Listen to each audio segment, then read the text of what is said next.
It's gonna come to me when I'm building a bot. Damn it! All right, hang on, let me think. Oh, you know what? Yeah, I do. Tell All me. right. So you have ChatGPT triggers. You have triggers and actions. Um, and what I'm wondering is like as a ManyChat user before, the only way that I was able to understand ChatGPT triggers finally is when I realized, Mhm. okay, they're like when you use keywords to activate a certain thing, keyword Mhm. sequence. I didn't know that it's like keywords on steroids with ChatGPT triggers, right? So I was going after the triggers and actions, and I was actually putting in those keywords. I didn't realize I can connect OpenAI with keywords. But it seems like when I want to go ChatGPT triggers, I got to go to tools, and then I go to OpenAI, and then I find ChatGPT triggers. And when I want to go triggers, I go to tools, and then it just seems like that should be in one section in itself within the UI, so I don't have to keep clicking around and get to it. You know what I mean? Like, what if So, it's like a fast action while I'm building the node on the bottom, like the plus, and I can activate ChatGPT trigger right there or something? so it's a good question. The intention of that section um, is going to be an AI section. So anything related to AI, even outside of ChatGPT, because we just got Claude commercial access, which is 100,000 K token limit, which is like triple what OpenAI has privately with 32K. Um, so we're planning on opening up more language models, and everything related to AI is going to be there. That's why Dialogflow is also there, but it's separated in the integration section. And so essentially before AI, that section didn't exist. So the triggers that you have in the tools section are just completely different. They're for more rule-based, flow-based traditional systems that are still important today, because sometimes you still need those exact things to happen. But now, instead of making some crazy flow, you can give natural language instructions and use triggers and make everything faster and easier and unbreakable. Just like we all know, it's very easy to break a flow-based bot. It's very hard to do that when it's AI. So that section will Uh, evolve and change. oh, okay. The ultimate goal, I don't know if I've ever said this before, but the ultimate goal is, when you do have to use the flow builder, when you're using a current and open AI action, we'll call it, that'll just be an AI action. And so you'll be able to select from, say, Llama 2 for Meta. In certain situations, you'll be able to select from the Palm API to grab any document from your Google Drive, not just a PDF, but literally anything, including images, including PDFs, including any URLs or buckets, anything in your drive that would be accessible. And you'd be able to select that in the flow builder in the AI action element. That's like what I'm hoping we have at least mid Q1, for you to be able to select, because what I believe is, not every LLM can be OpenAI, or nor should they want to, because that would be dumb. They all have to have something different. Otherwise, what's the difference in which one you choose? These are all businesses.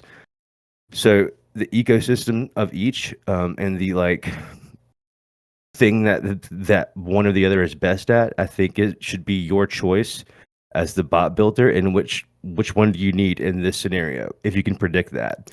If you can't predict that, then you could maybe use a trigger to predict it for you, for example. But if for example, you had 5,000 pages in a document on your Google Drive, separated within 100 different files, with the integration we're planning, it would be an instant find. We're currently, even with the best embedding models, number one, this is extremely expensive, and number two, like maybe 80% accurate. The problem that we can't just give it to you right now is you don't have any end control of the output, which sucks. So that's the problem that we're in the middle of solving. Got it. All right, sweet. It's not sweet, it's gangster, baby. This thing, I mean, Yeah. when we have this done, there will be no reason to compete because we'll have essentially a solution for any scenario um, immediately at your disposal. That's the goal. Like, What other you know what questions I can really we answer? Go ahead. actually, it's not a question. No. It's not a question. I'll tell it when everybody's done with the question. It's not a question, more like a story Yeah. of Does how. anyone have a? Yeah, Yeah. Go ahead. but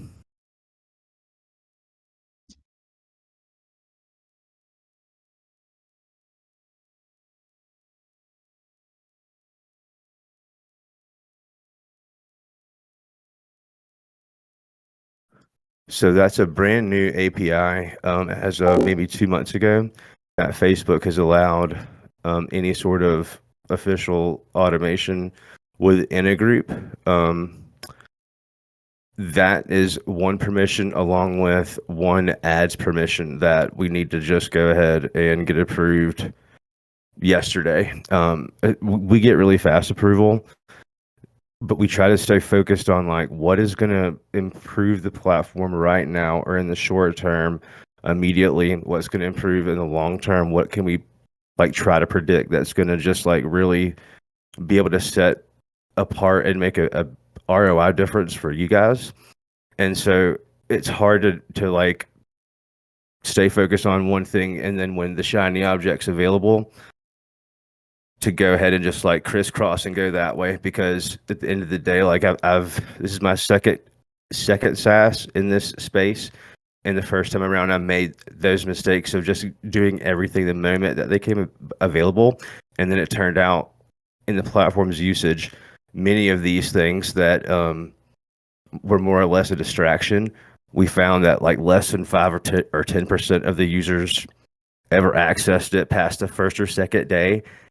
And while I'm not saying that's the case for the group automation, um, I can say that's not like top three things that we're going to release next week, for example. That said, because you've made that vocal, I'm sure other people will have big benefit. And so we will definitely have that. I mean, all the major permissions that are really useful, we already have, but we'll work on getting these last few that are more new, I guess you'd say. This is a good question. Let me ask this: what would you want? What would you want it to do?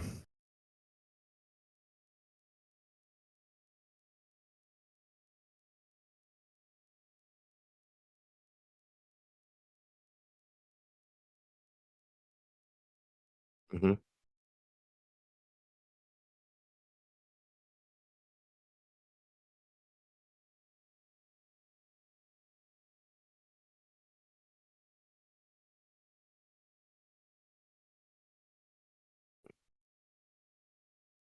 Hmm.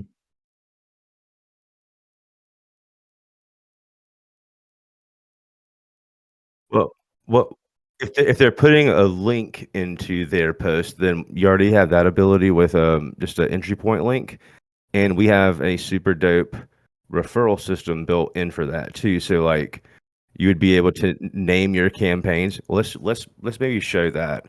Um, that might be a good idea to just show that. But in the meantime, like what the API permission would call for, instead of the user having to click that link, which is somewhat of a barrier, it acts in the same way as the comment tool does on a public Facebook post. So you'd be able to say, comment info below, and then anyone that did that would then receive the private message, the DM, with yeah. So the links all 100%. And so, like, the whole reason for that, for those of you that don't know, and I imagine a lot of the folks from Bot Press and Voice Flow, as genius as their minds are, they might not be, from what I've, in my communication, not so hip on what actually Facebook and Instagram really do offer because they're so focused on the web chat. And I believe that's why their integrations are so difficult, but at the end of the day, I can tell you guys right now, you cannot just be successful in this game unless you're very, very niche minded, very good at what you're selling and offering immense value. If you're just going off of one channel, like I'm telling, there ain't nobody out there, bot builder wise, getting rich off only website chats. Unless that website is just getting massive traffic, this is not happening, right? You've got to, in my experience, I always kind of force the bot to win by running a small ad on Facebook or Instagram where that business a lot of times may never have even ran an ad in the 2, 3 years they've existed on Facebook. And so my one post, which generally would be a comment related post because of the algorithm love. For those of you that don't get that, when you have your auto comment on for Facebook or Instagram, what happens is someone comments. So it's the most common like contest you see, right? And 99% of the people do it wrong unless you're using a bot. They say, wanna win the here's your chance to win free tickets to Six Flags. Comment below, tag 3 friends, and then clap 3 times, whatever, right?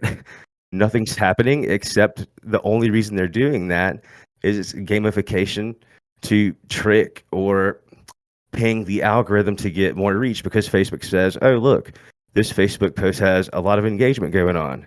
And the comments are not just emojis or thumbs up. They're 6 or 7 words sometimes, so they're more meaningful, or they're tagging people. This is another positive indicator. And so that's why the comment tool is so successful. When you've got automation, this is not even with AI, just pure automation, which is what we've OGs had to deal with for a long time, would be a single public reply. So now you've automatically doubled your client's Facebook comments. Hello.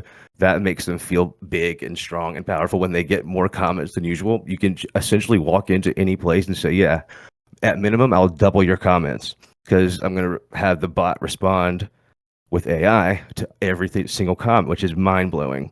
But anyway, so you get the public reply, then you give another notification by liking the comment, and then another final third notification with that private message.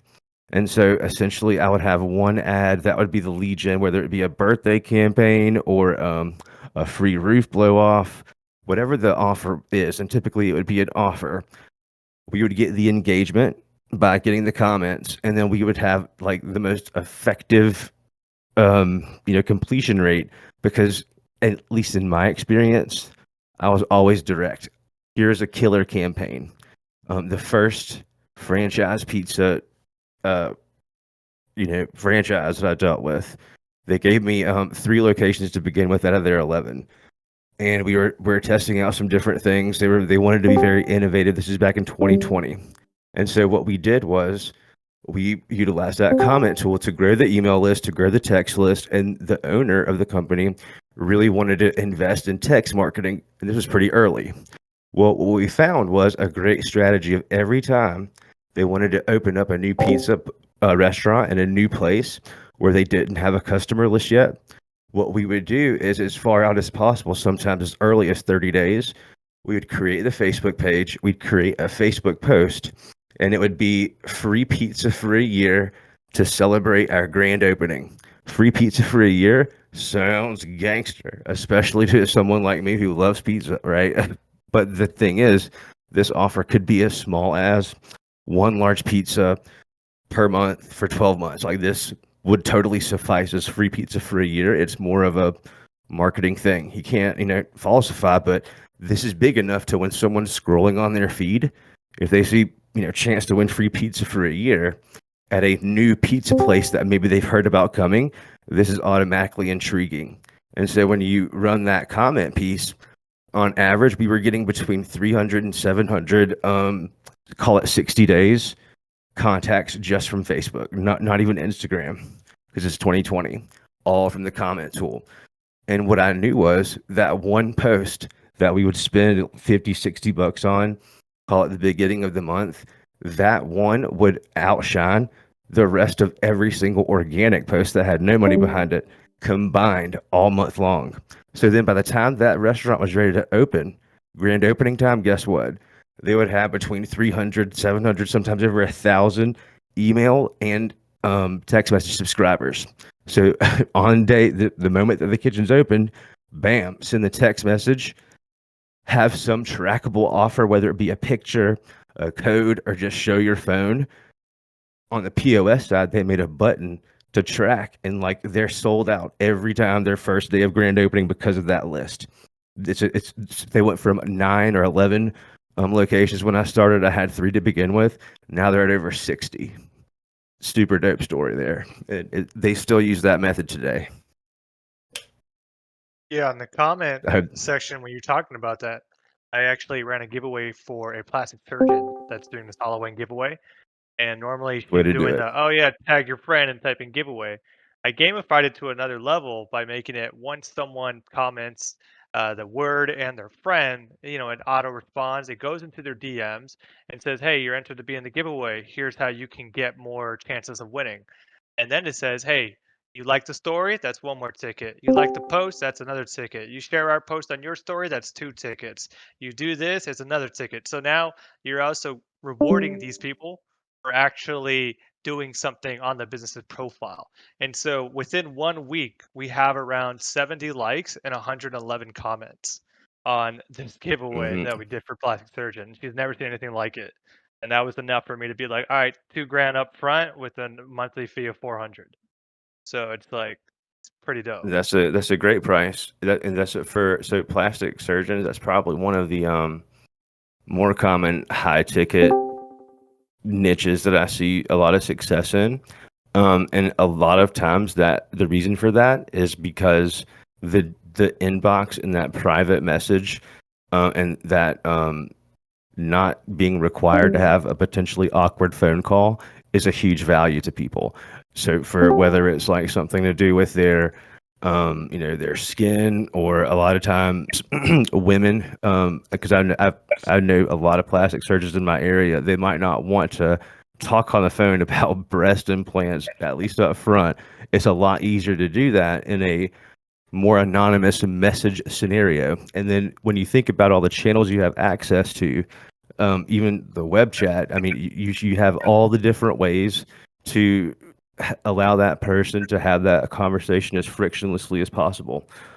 Um, yeah, I mean, plastic surgery, that's a huge win of a niche. If you can be plastic surgery AI king or queen of your area, you're going to be making a lot of good money.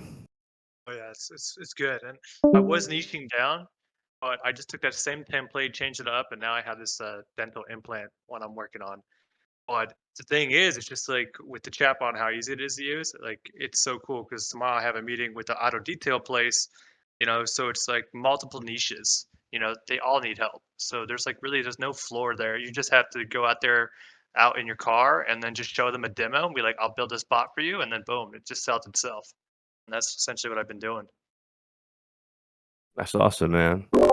Any questions out there, or anyone having problems?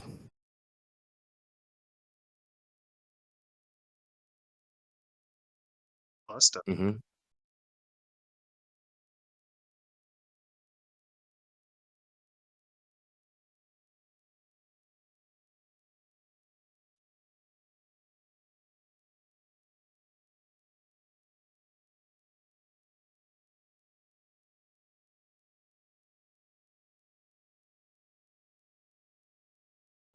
This will be. Let me see if I can pull my screen over here. Ooh, that's a good This might idea, be a actually. fun one to Thank you. show.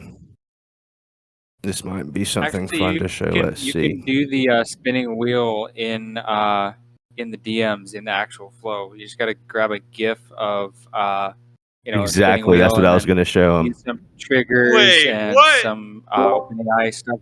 Yeah, Yeah. I literally built this in ManyChat when I was using ManyChat, but it works as long as you use the triggers and maybe some OpenAI triggers as well, just to like figure out, okay, who am I going to choose, which number. Like you can set a number for each new user, and you can have OpenAI randomly pick a number between 1 and the latest max number, that let's say you have 1001 new users. So it's calculating the amount of users that you currently have. So in the OpenAI trigger, you're basically going to tell it, hey, I want you to randomly choose a number between 1 and custom field uh, latest user count or something like that. Okay. And then it'll choose a random number, and then you can go on from there with the prizes or whatever. That way you don't even have to use like the Google Sheet. I mean, you can, but yeah. Can you guys see this There you go. screen? Can you guys see my screen right now or no? We say you're live. All right. You are live. All right. Cool. So I just made a flow called ready to spin to win. This is you know what, spin to win's great. I'll show you both. So let's just make the button and we'll say play now. So before we let these fools play, we got to get something. Maybe you're like me. You got to get something if you're going to give something. In this case, they're going to have to give us their email. So before you let them play the game, in this way we're doing it, we're going to make sure that we have their email. So we're going to go to conditions and we're going to go to email. Just type email. And we're just going to look, does it have any value? And so if it has any value, that means they're Gucci, they're good to go. And so we can say, here's our GIF, and we'll say, what is it? Spin to win. Let's see. I think I might even have a GIF. Here's a good one right here. So you got to build some anticipation. There you go. Right. So let's use some typing going on, right? And then we'll give them another typing action here, and then we'll say, okay, it's about time to press stop. And when you do, we'll see if you're a winner or a loser. Right? So let's give them typing again, and then we'll say, okay, whenever you are ready, dot, dot, dot. Let's give them some quick replies, and we'll say, stop now. Right? So then we've got our activate our condition. In this case, we do have an email, so they get to play. Now they're going to stop it, so they get some interaction here, some anticipation here, and now that's going to say stop now. To make it fun, let's do some split traffic action here. This is going to randomize how the outcome occurs. So we can give them a 50-50 chance. And so in the case here, let's call them a winner. And we'll just say, bam, son, you just won.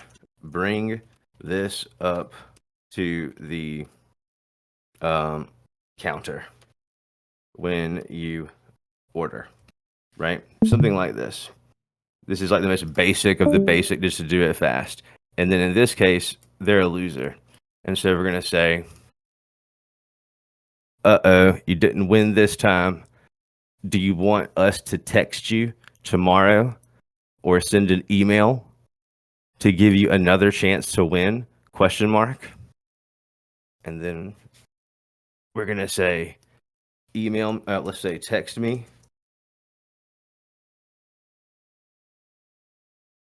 Email me.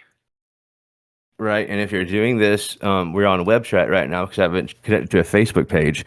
But I can tell you from all of the experience, when your clients are also, in general, they're going to be admins to your Facebook page, I can assure you they've never seen their inbox light up. And matter of fact, that's one of the best ways to tell, is this client that I'm talking to or potential client I'm talking to going to be a good client for me? If you get a peek inside of their inbox and there's zilch, I can promise you they're getting nothing out of social. So that means one of two things. Number one, I see that as a giant opportunity because I'm going to force my stuff to win, even if within my price, I'm going to sacrifice some money if they're not sold on spending ads, which if there's no conversations in their inbox, you can pretty much guarantee they're not spending money on any ads.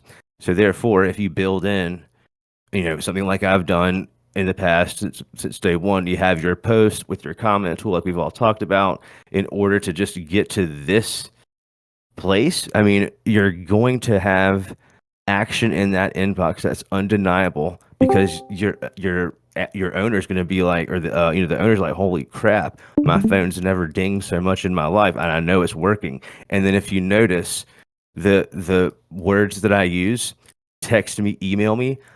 Imagine the owner of that business going from last month and the last 2-3 years never having these words, text me, email me, claim offer in their inbox. So they're not familiar with this, to now when they're just looking at their phone and there's 10, 20, 30 people saying, here's my phone number, here's my email, text me, email me. And they've a lot of times never had an email list. You're blowing their minds, and you're becoming the guru, and you're becoming someone that's going to get a ton of referrals. I can tell you from experience, is going to, maybe some of you will believe this, maybe not, but I promise on the Bible, I've never made a cold call in my entire life. But I've done a lot of things for no money in the beginning, and I was lucky enough to get some press for giving this free stuff away.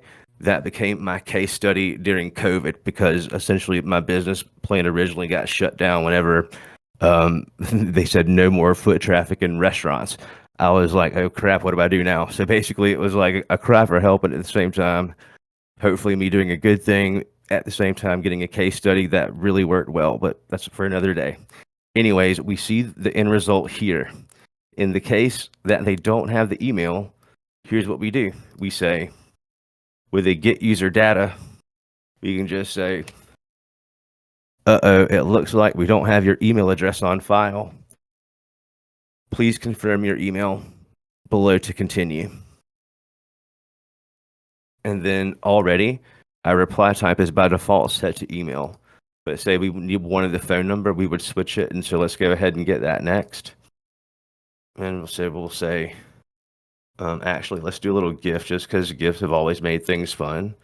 And let's just do dance. Let's see. Okay, this is like, that's totally me. That's my spirit animal right now. And so I'm just going to say here, sweet. Now we just need your smartphone number and you're all set. Right. And let's do one more thing, actually, now that I'm thinking about it. So we're all set here. Let's then say, boom, boom. And then we can then allow them to follow through. Oops. Look at me missing it. We can allow them to follow through with the rest of the game to spin the win. But a lot of you guys aren't aware of this, I don't think. You can hit the more plus sign here. Let's send another message. And what we can do is, well, we're not technically connected to SMS, but we could do that right now.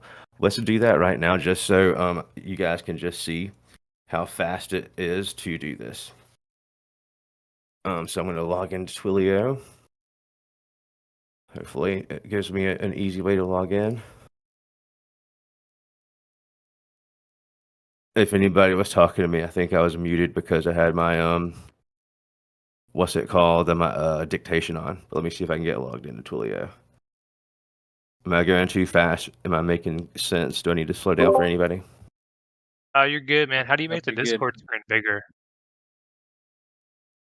How do I make my Discord screen bigger? No, how do Like I do this? it on my end? That I don't works. know. I have no idea. I'm just You trying to should make be it able bigger. Let's to buy a phone click number. on You see the that bottom back right button, hand corner where definitely. it says pop out of full screen. Thank you.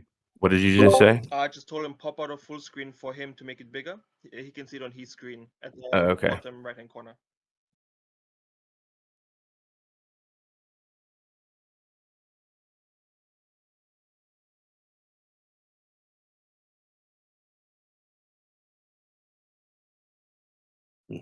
Yeah, man. Absolutely. I'm only gonna I just charge for y'all $1,000 a copy.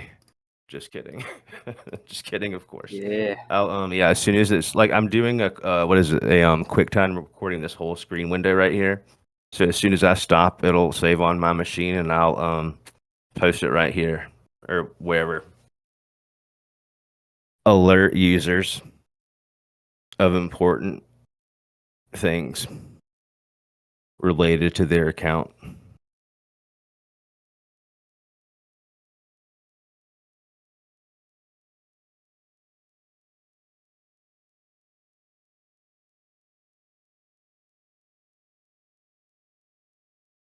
you have had an important account update just occur on your account, please disregard if this was intentional.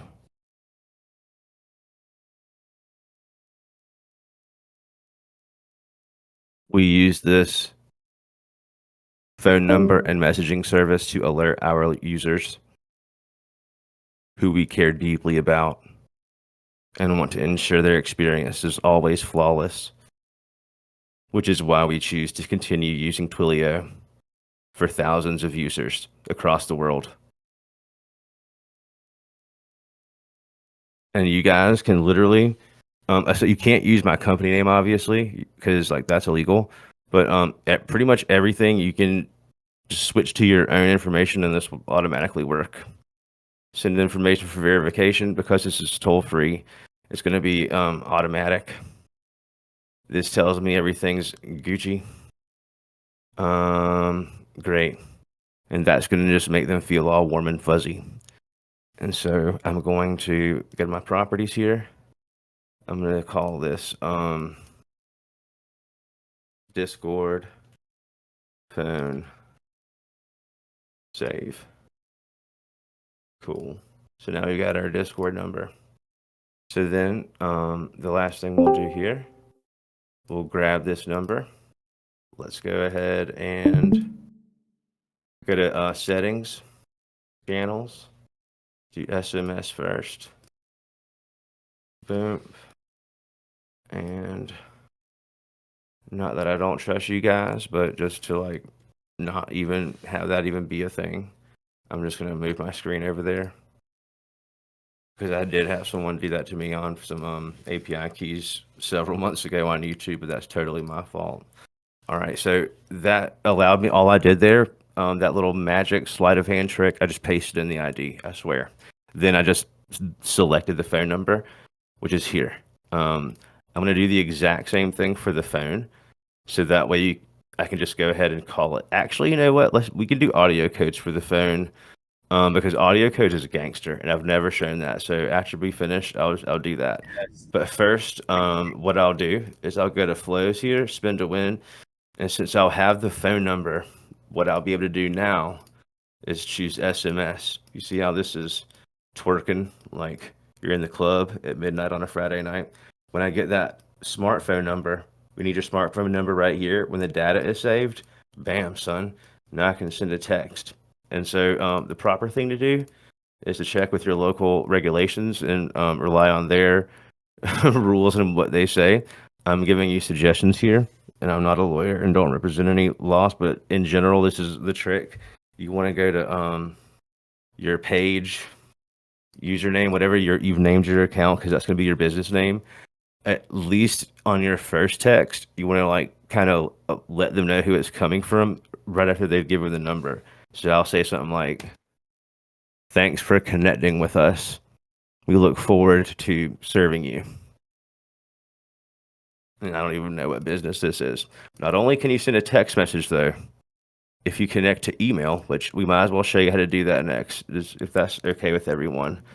We can then, here, literally connect to email right there. So, like, as soon as you've collected the information initially, when they go to play spin the win, this is all deriving from a comment. They get this message.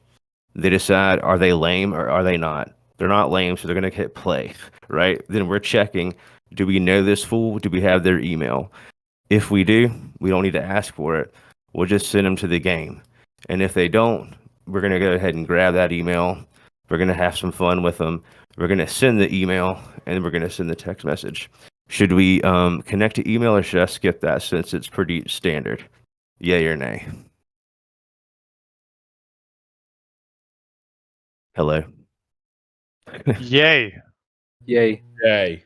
Skip it. Super yay. Skip it. Yay. Do it or skip it. I'm just trying to learn as much as I can to do it. I All think right, so let's do everyone it. was saying do it, Ryan. Just do All right, it. cool. Let's do it. AWS is the easy way. I like Amazon. It's the only one I recommend to use because it's the only one that's scalable. And it's very, very fast. Sign in. We'll sign in. You need to create an account, obviously, and they do make you verify everything. But I'd rather like be annoyed and not have my stuff hacked. So let's go to my account here. Grab the little deal, my little code.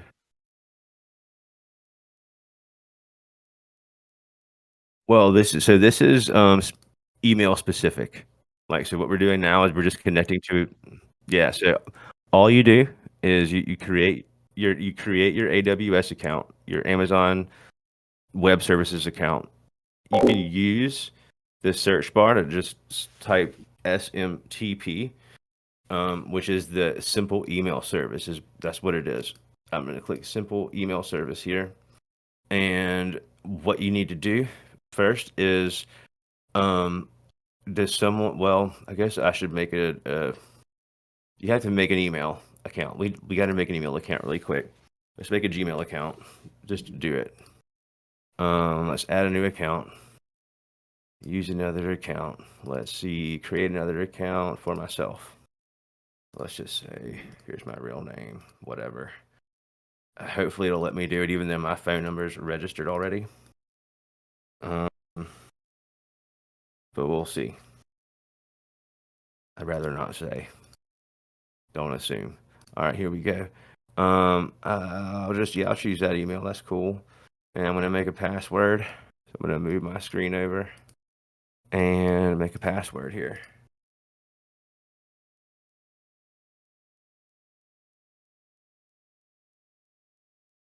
All right, let's confirm the password.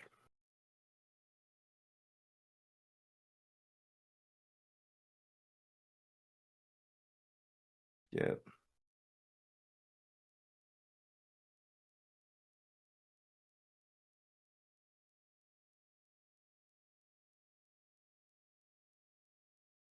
All right, I think it's gonna send me a code. I think it let me do it, which is great. Awesome, it did. So I'll be able to do the whole thing, the whole shebang. Yep.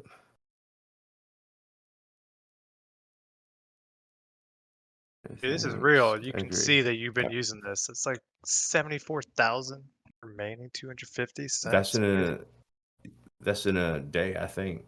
Yeah, 24-hour period. So yeah, we send some Don't emails. see any other chatbot builders I just haven't, showing that shit. He said we send some. dude. Dude, you'll never see anyone doing what I'm showing you right now because number one, the CEOs, they don't know how to do it anymore, even if they ever did. Number two, if they did know, they've already forgotten. I've forgotten a lot of things I shouldn't have by now. But anyway, so This I've is got my literally email. where I'm wondering, why is Liam not on this call to see this type of stuff? Like, come on, you're gonna diss ChatGPT Builder and not Shots show up to fired. the Yeah, meetings? Shots Come on, fired. bro. This guy right here. I mean, he just kind of outed himself whenever he made a flow of like 50 nodes. I'll show y'all how to do that before the end of the thing. A 50 node flow, I'll show you that it was actually just 3. Made me so sad too because I was so excited. That was Made me really 3. sad. Anyways, so what I'm doing here is I'm verifying a new email address because you have to do that. That's how Amazon lets you do what we're doing. So this is the email that we just made together, the power of group. So here, I should now have an email on that new Gmail account. Here. And then you will have this giant scary link that sometimes your clients, if it's their email address, it usually will be because it's their domain. Like, just tell them up front. It's going to be a very scary link, but don't be afraid. Just click it. It's Amazon, which you already purchased from. You trust them, and you also trust me, your new bot person or marketing person. Like, when you tell them up front these things, it's so much easier. But like, to some people, this looks like something scary. Does that make sense? It's not. All that happens is you get the congratulations message. So now our email address has been verified. So, where I'm from, we say we're Gucci. To check that, we go to verified identities. I can say Ryan, and I can see here I am, verified. So the next thing we need to do is we're going to go to SMTP settings. The endpoint is really the biggest thing that you're going to need for the email, and then the port, which you could use any of these, but in general, I like to use this one. This one, I've tested them all, and it seems to be better for me, faster, more reliable, whatever. So let's go add the email. So to do that, we're going to go to settings, channels, email. Any guesses on the button that I click? Next. If you thought connect, you thought correct.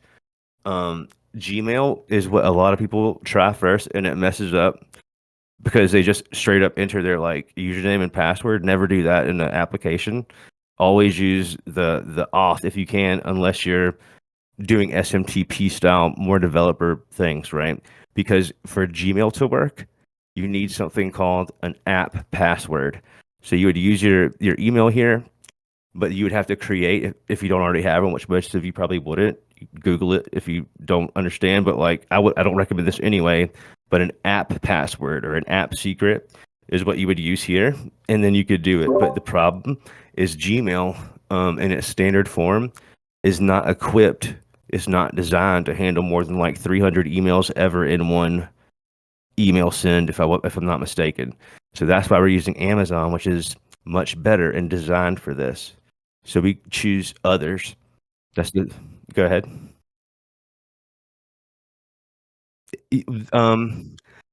That's not that. This is something that was. This is something prior than like this is something prior than the Auth 2 thing that just came out that has a lot of problems with old applications in general. But basically, if you just Google if you Google Google app password, you'll see like on the very top link what I'm like talking about. And most accounts can make it, but not all accounts can. And it's really for older apps. What they want you to do is use like how our login is. You just click Google, let them authenticate you, and then let it roll. But in some cases, like the way around that is the app password. That's why it's created that way. But I would say just skip that because Amazon is so much better. Plus, you get 3,000 emails a month for free anyways. So let's click others, and then the first. So yeah, most people don't have to pay for. I mean, they're not paying anything for their email through Amazon until like they're winning off of their email, if you know what I mean. Like they can send a lot, and then when they start seeing a return, then it makes sense to pay their like $5 a month for thousands and thousands of emails. And this is another thing that you can do if you're doing this for your clients, guys. You see all of the data, you see everything that's sent through either their dashboard or yours on Amazon. So like you could totally do like all of the platforms do to you and charge on usage. So if your clients that you're billing are if you tell them, either you will send or they can send X amount of emails, but you're in control of everything. I mean, you could charge whatever you want based on what they've done, if that makes sense. So you're basically sassing chatbot builder as like as a sass. You could totally. Not only that, you could basically become your own MailChimp, for example. You become your own what was the old text messaging service like Slick Texting. You could do all of those things, and you can charge based on what level of service you want to offer. Like I'm a firm believer because I've literally done it for 3 years.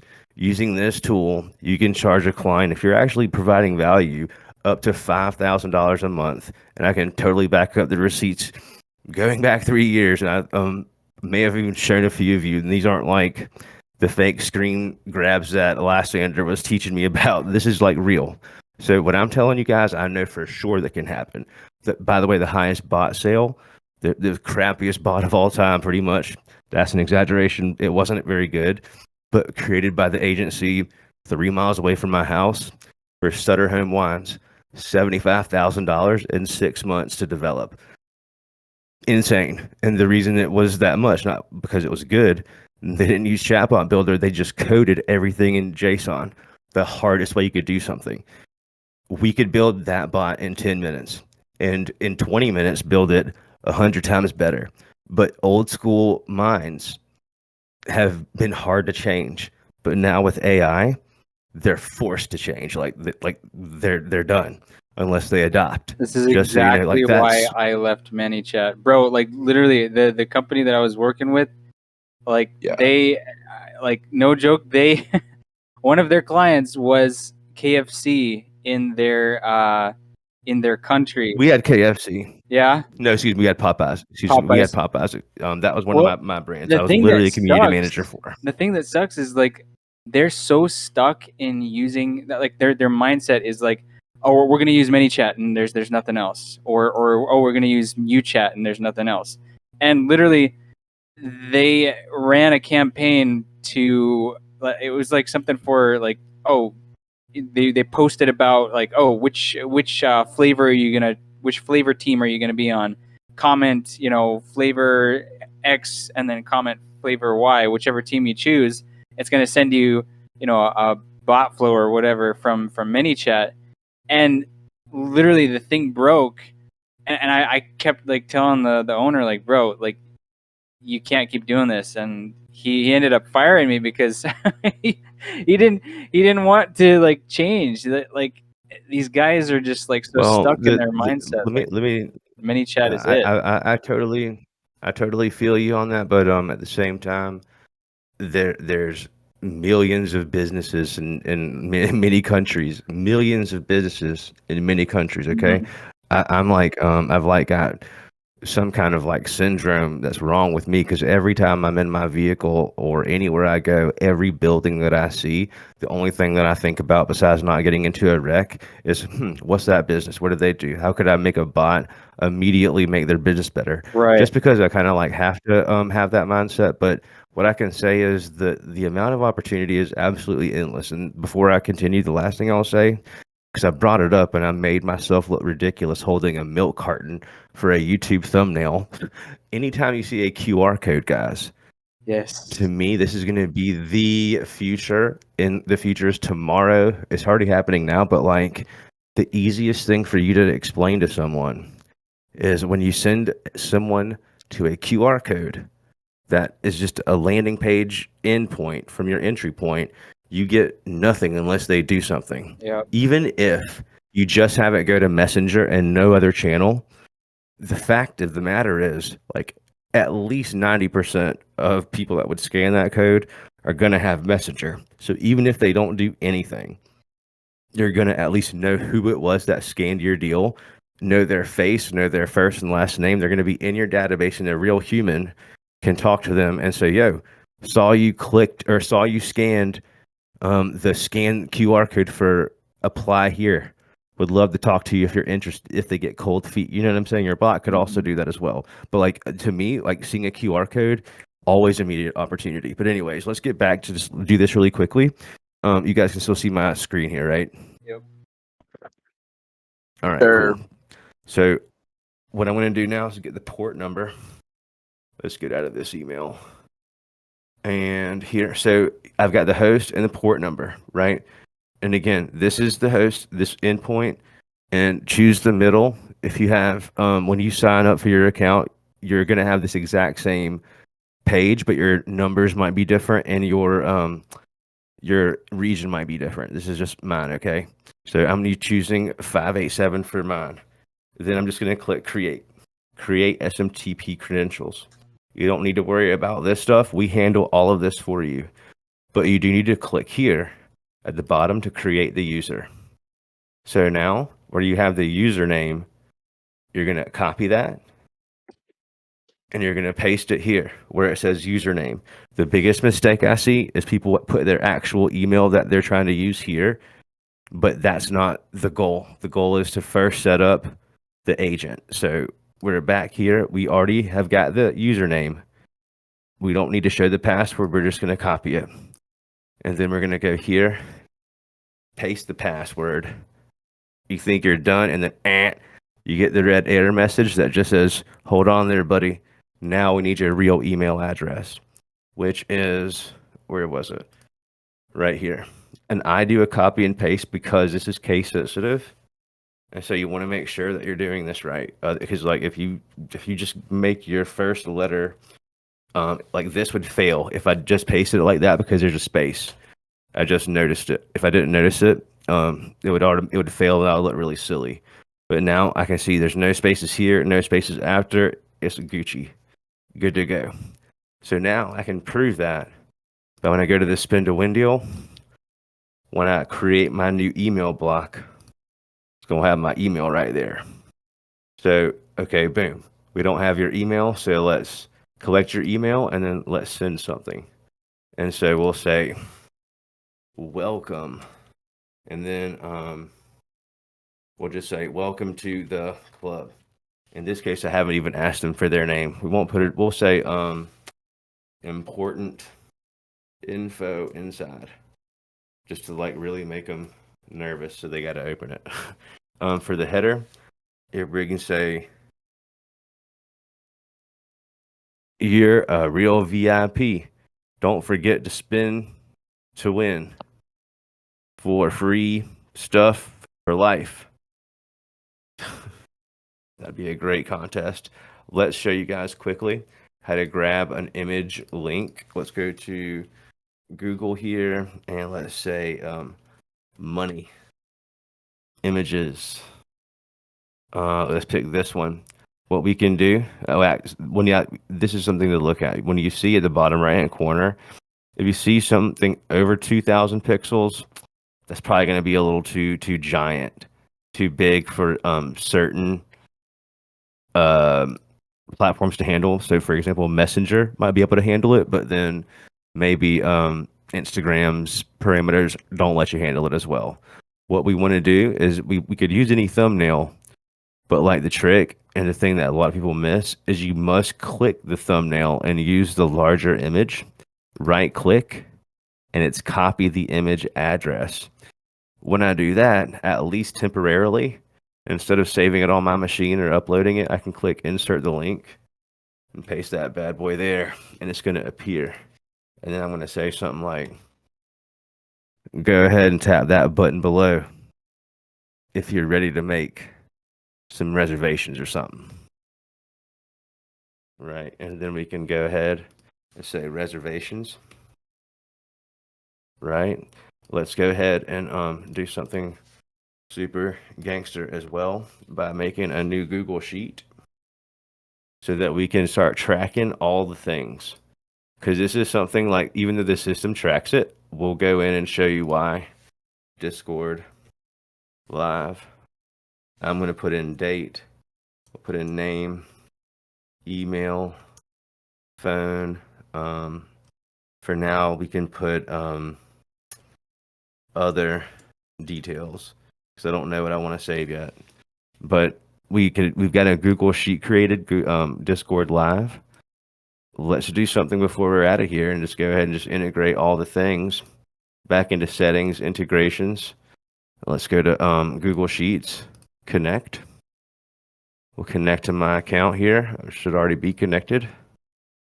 And so when I go back into my flow, say I want to let the client know just how gangster we really are making things work.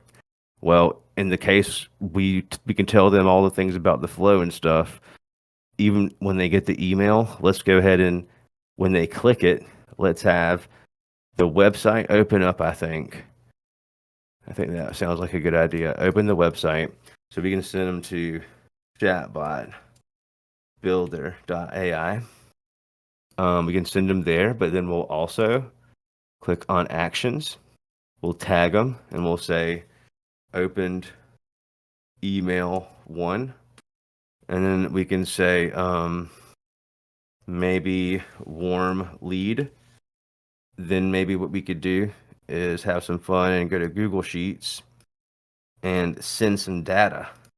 Here is our Discord live sheet we're working in. For the date, what we want to do here, this is a more complex thing than you might think, but what we use is the last interaction because it's the moment in time they click that button is a timestamp. If we have their name, which we'll ask for, it'll be here. The email will be mapped here. The phone number will be mapped here. These are all system fields. All right, and I didn't make anything for other. So I'm going to use one AI text, and I'll just click save. Then I'm going to make sure that everybody knows that I'm doing awesome work for them. So I'm going to have one more action, and it's going to be a notify admin action. This is where it's going to be fun. I'm going to choose if I've allowed my client to become an admin in any way. It's really easy to do it like this. But say you don't want to do that, because a lot of you guys, y'all want to keep all the good stuff to yourself, which I totally get, which is why hopefully Lysander will tell you all about his experience with the beta custom domain feature we're going to announce tomorrow. Anyways, what we can do instead, if we want to keep things quiet, we could do something else. We could say something like this. Let's hit an action here, and oops, let's hit doubled up there. Let's click actions here, and let's choose SMS to admins. We could click here, and you can text any phone number you want, even if they're not a part of your click here. 1-843-505-1657. All right, and I'll say, yo, client, Brian just made you more money, baby. And then I can say name. And I literally do this to clients. Not that hood rat, but like pretty funny in some ways. And I use emojis because they like to feel good and cool. And that's the way that I just make them feel that way. And so this is typically how I lay it out, because I do things the same way, repetitive, I guess. So I've got basically, this is the message that when something happens, this is the client's phone number, for example. And whenever the thing happens that I want to happen, it'll be like, yo, client, Ryan just made you more money. For name, I'll literally have the custom field full name. Email, because basically if they see, if I want to show our inbox, by the way, this is a cool feature. Our inbox link is here. But again, if you're like keeping us secret and you don't have the agency plan, and instead, like, maybe you want to let them know, okay, now it's your job to deal with this customer from this point forward. Instead, you can send them to the Facebook inbox, and as soon as they comment as their admin permission from the Facebook inbox as their business, we automatically pause the automation so it won't like override on you. So inbox here, boom. So I could do something just like that. So now I'm going to call this alert. And so I can go back here to this reservations deal. And what do I want to do? Do I want to subscribe to another step? Notify admins is really what we would want to do. So in this case, what we could do here, we could just click close out of this guy. Save. Notify admin this way, and then hit them with another message block so that they've gone from email. Now the admin's been alerted, and then from here, you could do something like a card that allows them to do the next thing that you'd want them to do. In this case, to make it easy, we'll just say, thanks for clicking the email. Thanks for clicking our email. You just became more valuable to us as a customer. How can we help you today, or convince you to buy something from us? Just like be straight up honest. So let's clean up this flow, and now let's check it out and see it from the beginning.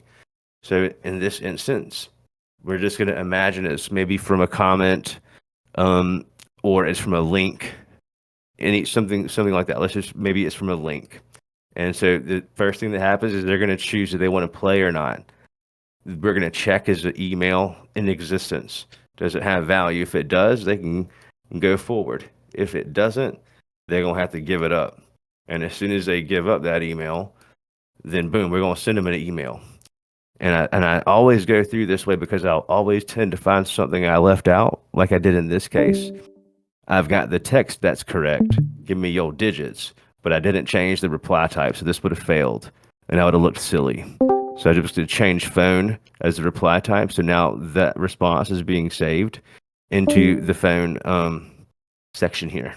Right, so let's go ahead and just try out this mug. How about that?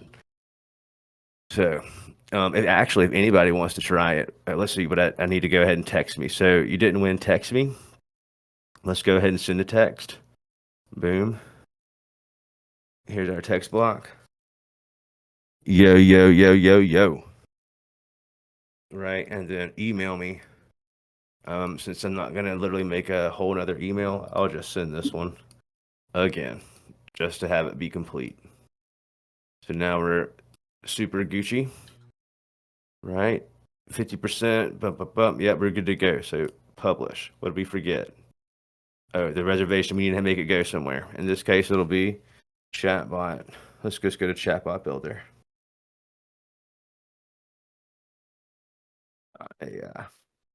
So we've got our little stuff going on here. That's all good. Now we can publish it. Let's preview it here, and it's going to be spin to win. Ready to spin to win? Play now. Uh-oh, looks like we don't have your email address. So let's give it to him.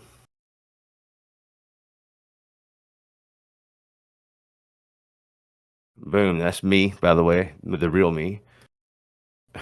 Let's get the phone number. 843-505-1657. We're going to test if one of my updates last night is actually working here. So let's pay attention to the number here. 843. Send. Boom. Okay, I like that. So now that's the end of the flow. We need to check to see if did we get a text message? And it sure says we did.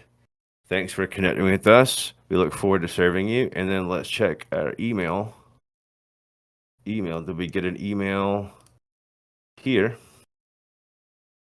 Chatbot Builder, baby. Oh, this is that's actually, what is this? This is from 15 hours ago. We have a lot of emails here, but this should be it. No, where are we at? Spin to win. There it is. Oh, you So just here's the saw my email. email. Yeah. Oh, this is going to be all of our conversation. Like every time someone closes a conversation with us, we literally see everything. Like we get the whole summary, like I've shown you guys. But this is the spin to win. So I can click on, go ahead and tap that reservations button. Tapped it, and now we should get our. We didn't publish that part of the message, I don't think.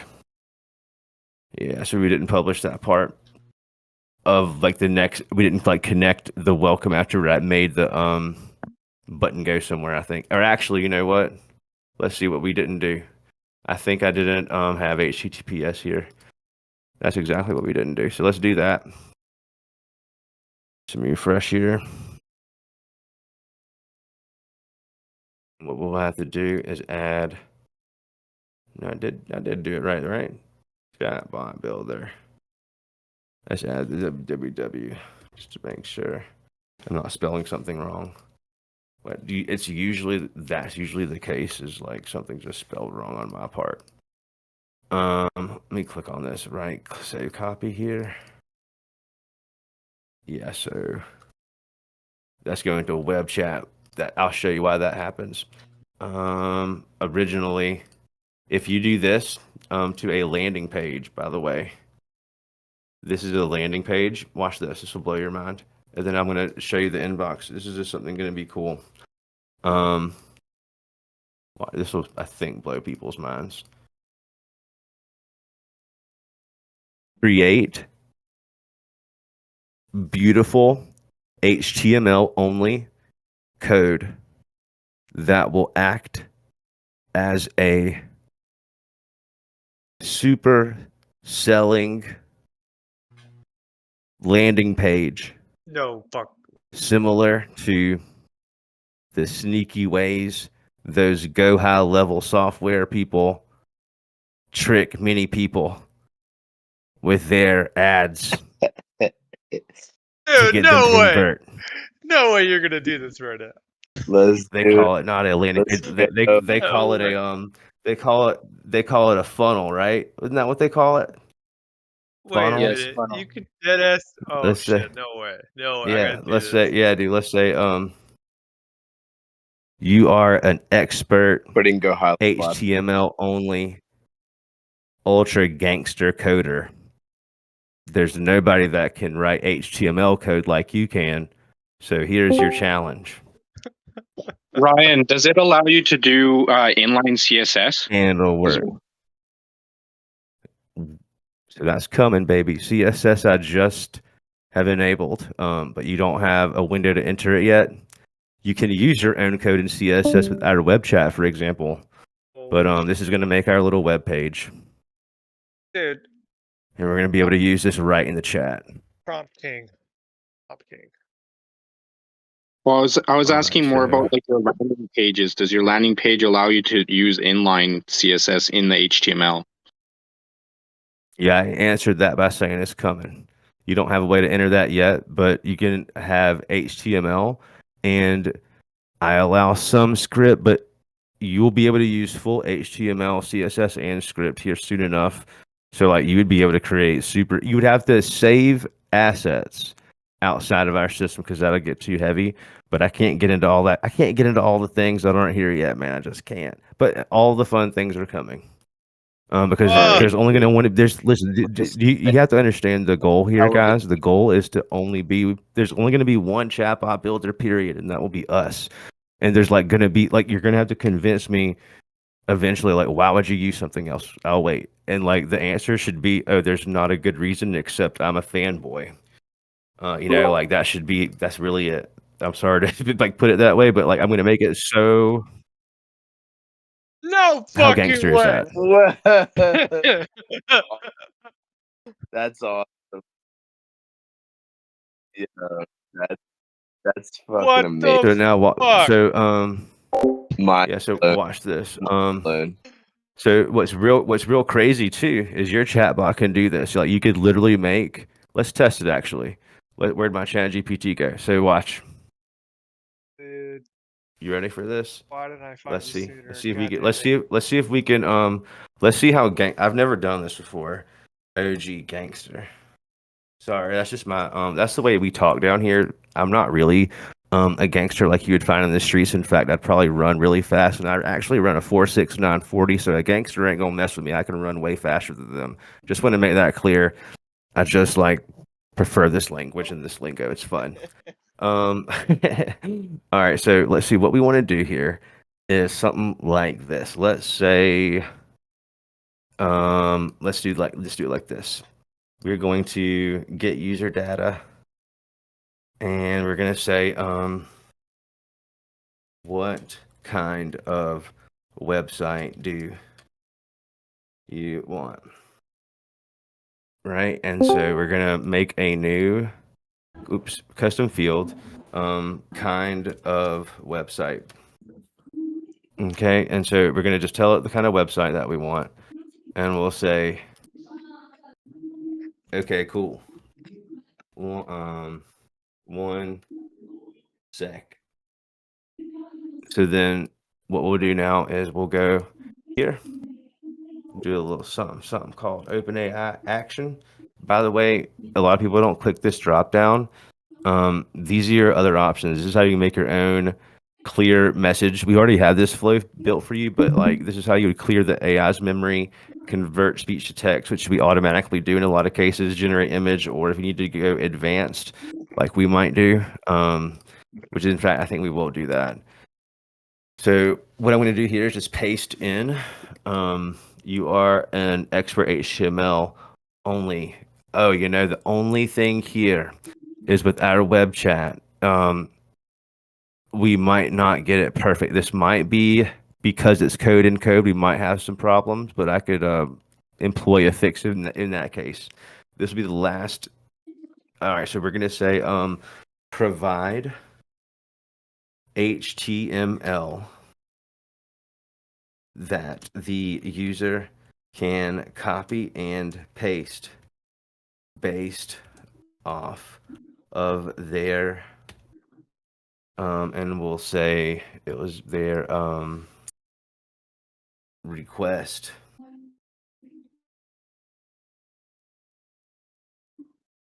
Colon, and then it'll be the custom field for the kind of website.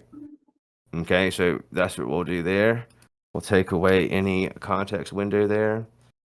Let's save this as AI website code. and then we will hit continue. Then what we'll do is we'll make another block here, actually. Let's do that, just so it's easy to see. And I'll say, okay, website is all done. And then let's give them the website landing page here, which this should be super dope. If this works, I'll be super happy. Here's my code, and here is the AI website code that we generated with AI. Website is all done, and so let's add a button, and let's say check it with a check mark emoji. Oh, let's do a fire emoji because that's my favorite one.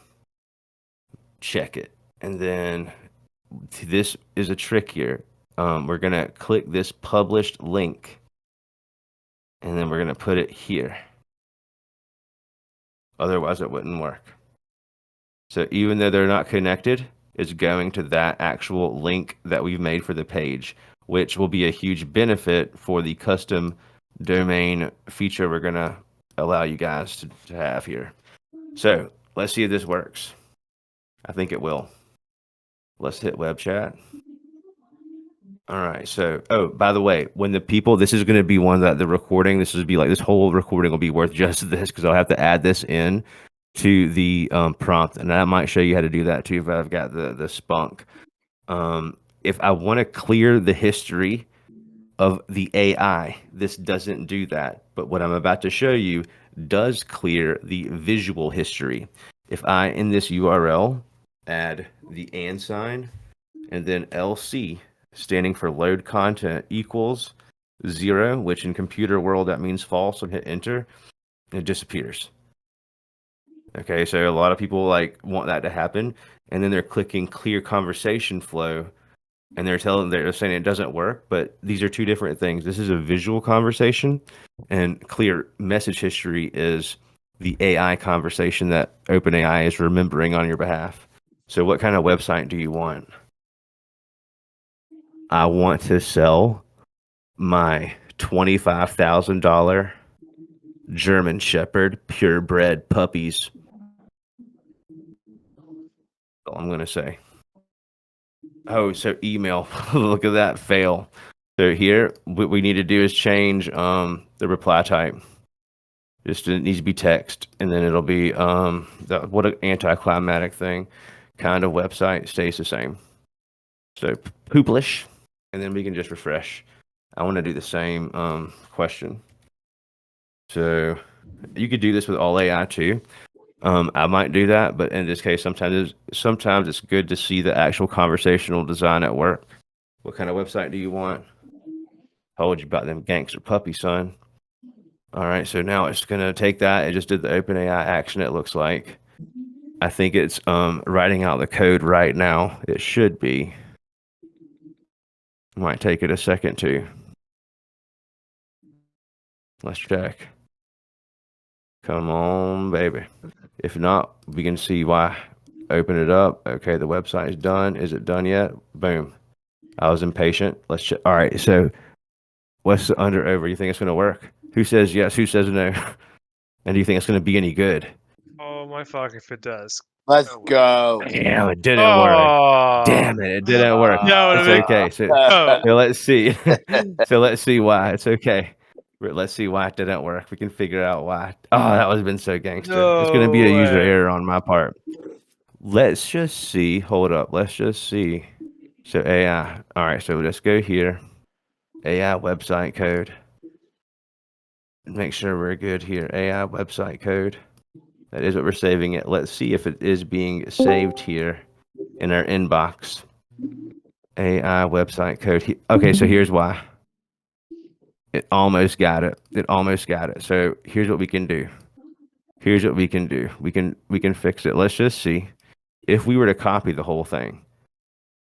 And this is poor prompt engineering because basically I should have basically said something like only output the actual code itself.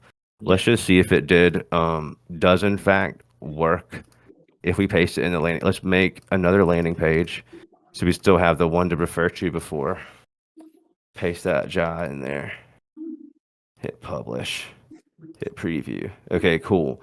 So we do see it. It did. This is what it did generate. It didn't have an image of the puppy, but you know we can generate images too, right? Have y'all seen that? How that works? Let's do that really quick before I ask if there's any other like questions I could get to really quick.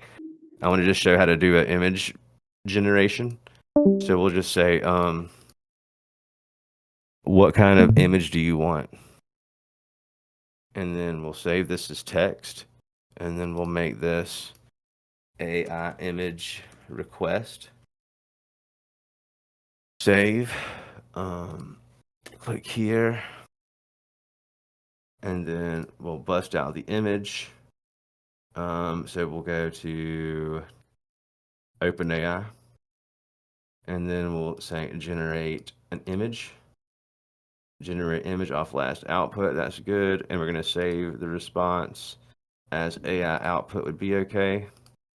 And then we'll go to image, and then here's our link, and then it's that last custom field we used, AI output.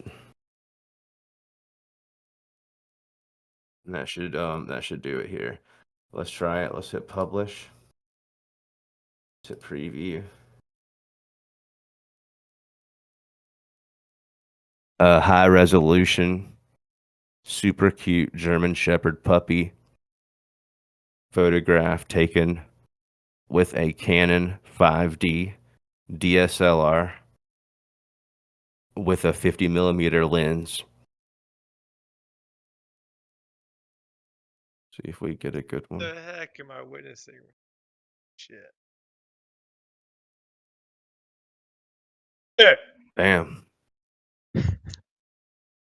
Not bad, right? Yeah. Can't do this with nice. other bot builders. Holy shit. So now I'm going to copy this image address. I'm going to go back here to this landing page. And let's see, there is an image here. An image. You know what? I just want to see. You were just on it, Let's Ryan. just see this. Let's just. Oh, here it is, right? Oh, there. Image. This is the source. Image source is here. Mm. So just paste that bad boy right there.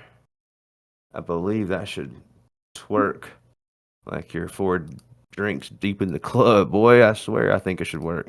Yes, I swear, 4 drinks deep. That's how it is. Hell, So, bro.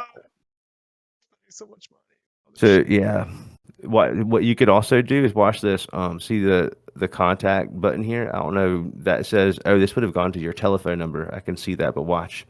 I can go back here and let's see. Watch this. What I'm gonna hit here. I'm gonna go back into where's my friend ChatGPT Tizzle at? I know we could make the website thing work. I might just have to change something, like one thing, and it could like really be pretty cool. So let's do this. This is like literally the best way to do it. Inside of the code, you will find a button that is essentially the call to action button. I'm too lazy right now to give you the proper ID. So identify that button. And instead of the phone number link, which was silly of you to add, instead replace it to go to this URL when the user clicks it. So I'm going to give it the giant code first, and then let's go URL, and let's give them the URL to go to. Let's just make it we'll use a square bracket chatbot. Let's go to chatbotking.com, just because I love that domain so much. All right. And it should work. Like literally it should make it perfect. Look at it, dude. I love it. So I've identified the call to action button in your code. You're so fancy. All right. So it's giving me all the good stuff here. The only reason, by the way, that it feels faster, feels is the key word in ChatGPT, and it looks like why I almost second guess myself, is we see this is streaming text. this has never been a thing before. So like Facebook and Twitter, Instagram, they don't have this ability of streaming text because that's not business messaging. OpenAI is the sole reason that this is a thing right now, and it's become very popular and eventually will be like the standard. This requires a lot of infrastructure changes, but we've already like been working on this for quite some time. But basically, if you were to time your chatbot generating a response against ChatGPT, they're the exact same time for the most part, except because it's not streaming letter for letter or word for word, it feels longer, just so you know. It's just something interesting a lot of people don't understand. That's just some technical stuff there. Let's go to this OG flow here. And let's just go ahead and yeah, let's just change the code and let's just see how dope it is. If you don't hit publish, it wouldn't work. Boom. Contact us, and it worked. Boom. Good. How fun Come is that? on. How fun. So this is our web chat, by the way. And I made it look. Hopefully, it looks like Chat GPT. That was the whole point. Like, it's not to like look like them to like trick you. This is just to show you like this is our web chat. Just in a fun implementation of in a full screen method.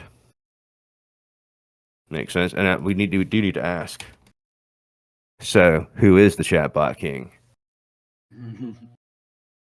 It says share boxing. I guess I sound that redneck. I apologize to the audience for that. Let's just see. Chat GTP better get it right or they're fired. Uh-oh, we might be fired. I think I'm in timeout. Oh, there he is. Boom. So, and again, it feels, this is GPT-4. And so it feels like, to me, that was like a half second too long for my satisfaction. This is going to be faster. I think on November 9th, or the 7th, they'll have their big announcement in their conference in San Francisco. And they're going to say that, okay, this is 20 times cheaper. This is going to be faster. You're going to have beta access to vision, and you're going to have beta access to I think they're going to give you like sound like abilities. I don't know if they'll be able to generate sound, but like that's like the last thing that they haven't touched is they've not like given you away. There is AI out there, and I saw an early release from our Google rep sent over like some pretty cool examples of what's going to happen. Like eventually, like on Google right now, some of you might see it.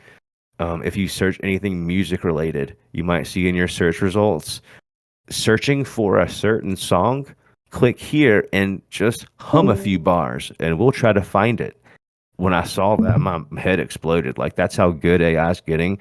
It can, off of your humming, off of your tune, potentially pick up exactly the song that you're referencing and then like give it back to you in whatever results they were in. And this was just off the main search page, not in any chat based system. So things are just getting so fast and so smart. We're all in the right place at the right time right now.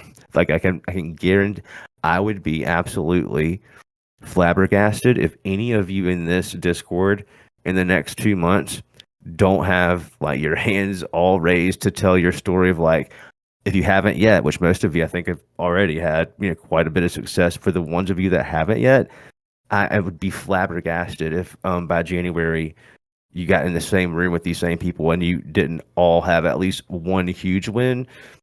And like a lot of people, which makes literally my heart warm, have had a bunch of wins. I'm not going to point you guys out, but I see some gangsters in here that have many accounts, and we appreciate you. But this is the right time to be in this space.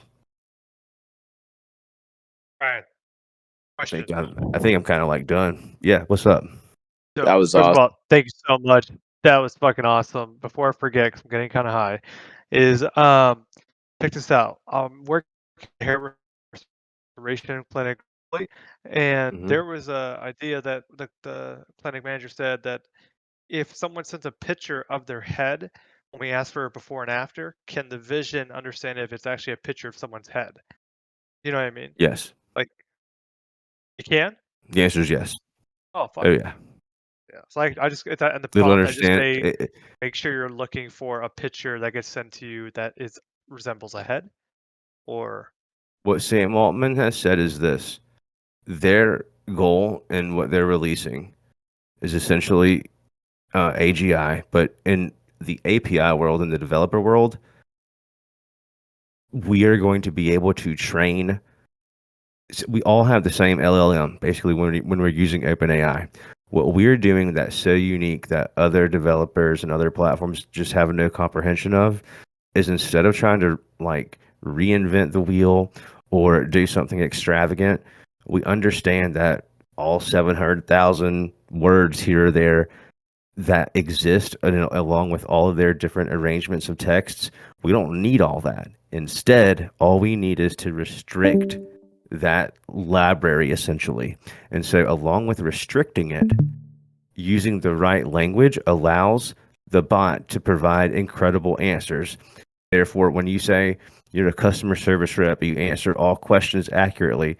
This is a wildly different experience than saying you're the world's greatest customer service rep who goes out of your way to ensure the customer feels extremely valued and wants to bow down before you. You help so much. This is an entirely different experience, although the goal is the same, right? Because of the words that were used in the prompt. That's how powerful this language stuff is. So, essentially, I got on a tangent there, but what was the question you actually had there that I can answer easily once you tell me again? I Uh, hope. that was a really detailed explanation. I get what you're saying. What I was saying is with the chatbot builder today that we have, because you know how ChatGPT 4 allows you to insert an image and it can read what that image is and you can write a prompt about it. I'm Mhm. curious, since there's the Right. ChatGPT 4 that Right. we're So, able to okay. use in Yeah. So, here, I got I'm trying to insert what? someone's Okay. So, head and I want the I got ChatGPT you. to So, read it. essentially, Perfect. if we had the same prompt of like analyze this photo for let's call it, for so I can understand it with my simple mind. Say it's a barber shop before and after, and we want to have the bot analyze a before and after of a haircut, or maybe they send in a photo of themselves, and the bot understands based on the conversation, this is how I look now. If with this is currently available, like this is already available in a way. It's just not the best yet.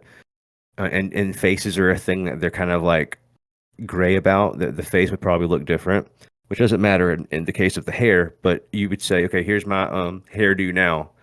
Before I come into your barber shop, say I want to have a boosie fade. Can you tell me how that would look? Like literally, the AI would understand that, and based on your prompt, it's going to be a good result or a bad result. If you go in to show, here's a great example, and hopefully you can apply this, whether it's vision, speech, or words, that applies the same. What Sam Altman wants is, because we are constantly updating our prompt, that is the same thing, more or less, as a human being learning. So when our bot gets something wrong, which some folks are very quick to tell us if it is wrong or they think it's wrong, we get all this information and we analyze this. My team's so quick, they do it in the moment, but a lot of times I'll go through every conversation and I will go and pick and choose, and I'll say, okay, here I see the bot's answer to the question. I don't like that answer. All I do is literally take that question exactly in the way it's written with the answer that I want, add that to my prompt, problem solved forever. When you think of it that way, if you're looking at a dermatology bot that's supposed to find, here's a picture of an abrasion on my knee, is this a burn or is this a scrape? If you're looking at dentistry, we already, well, I'm not going to put people's information out there obviously, but there are many dentists out there that are doing some incredible things with our tool and other AIs out there together to really scale their practices outside of not only their local areas but countries. This is going to be a thing that governments will rely on eventually, and you have to understand, like, the language models are only as good as the data and the prompt. The prompt in this case is just about more important than anything. All the language models are going to be eventually pretty much the same as far as accuracy goes. the ability in which we're able to prompt text and OpenAI's ability to give us ChatGPT triggers is what makes all the difference. Because now we can actually, someone said it to me earlier in the DM and Discord, they got it.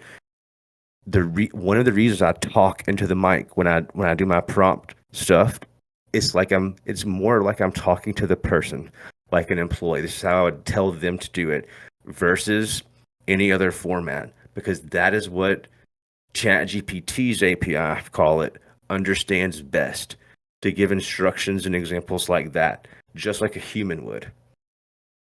So whether it's vision, sound, text, eventually everything is turned into text. So whether it's sound, that's speech to text. If it's vision, this is a different vector source that's broken down into here's these pixels, here's these colors, here's a situation. I've seen millions of other images like this. They've already matched up and categorized.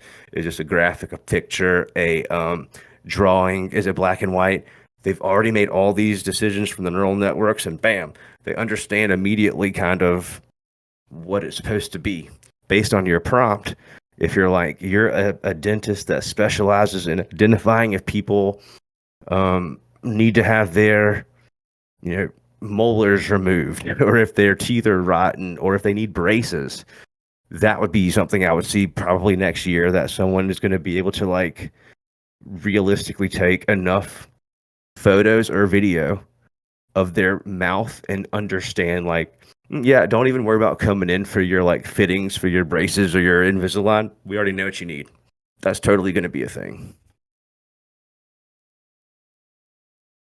Wow, that's fucking insane. You can kind of already see a small version of it with ChatGPT 4 right now.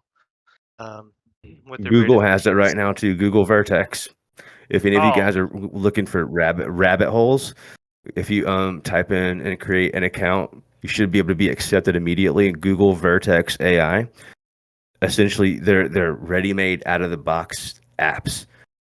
It's basically what I think.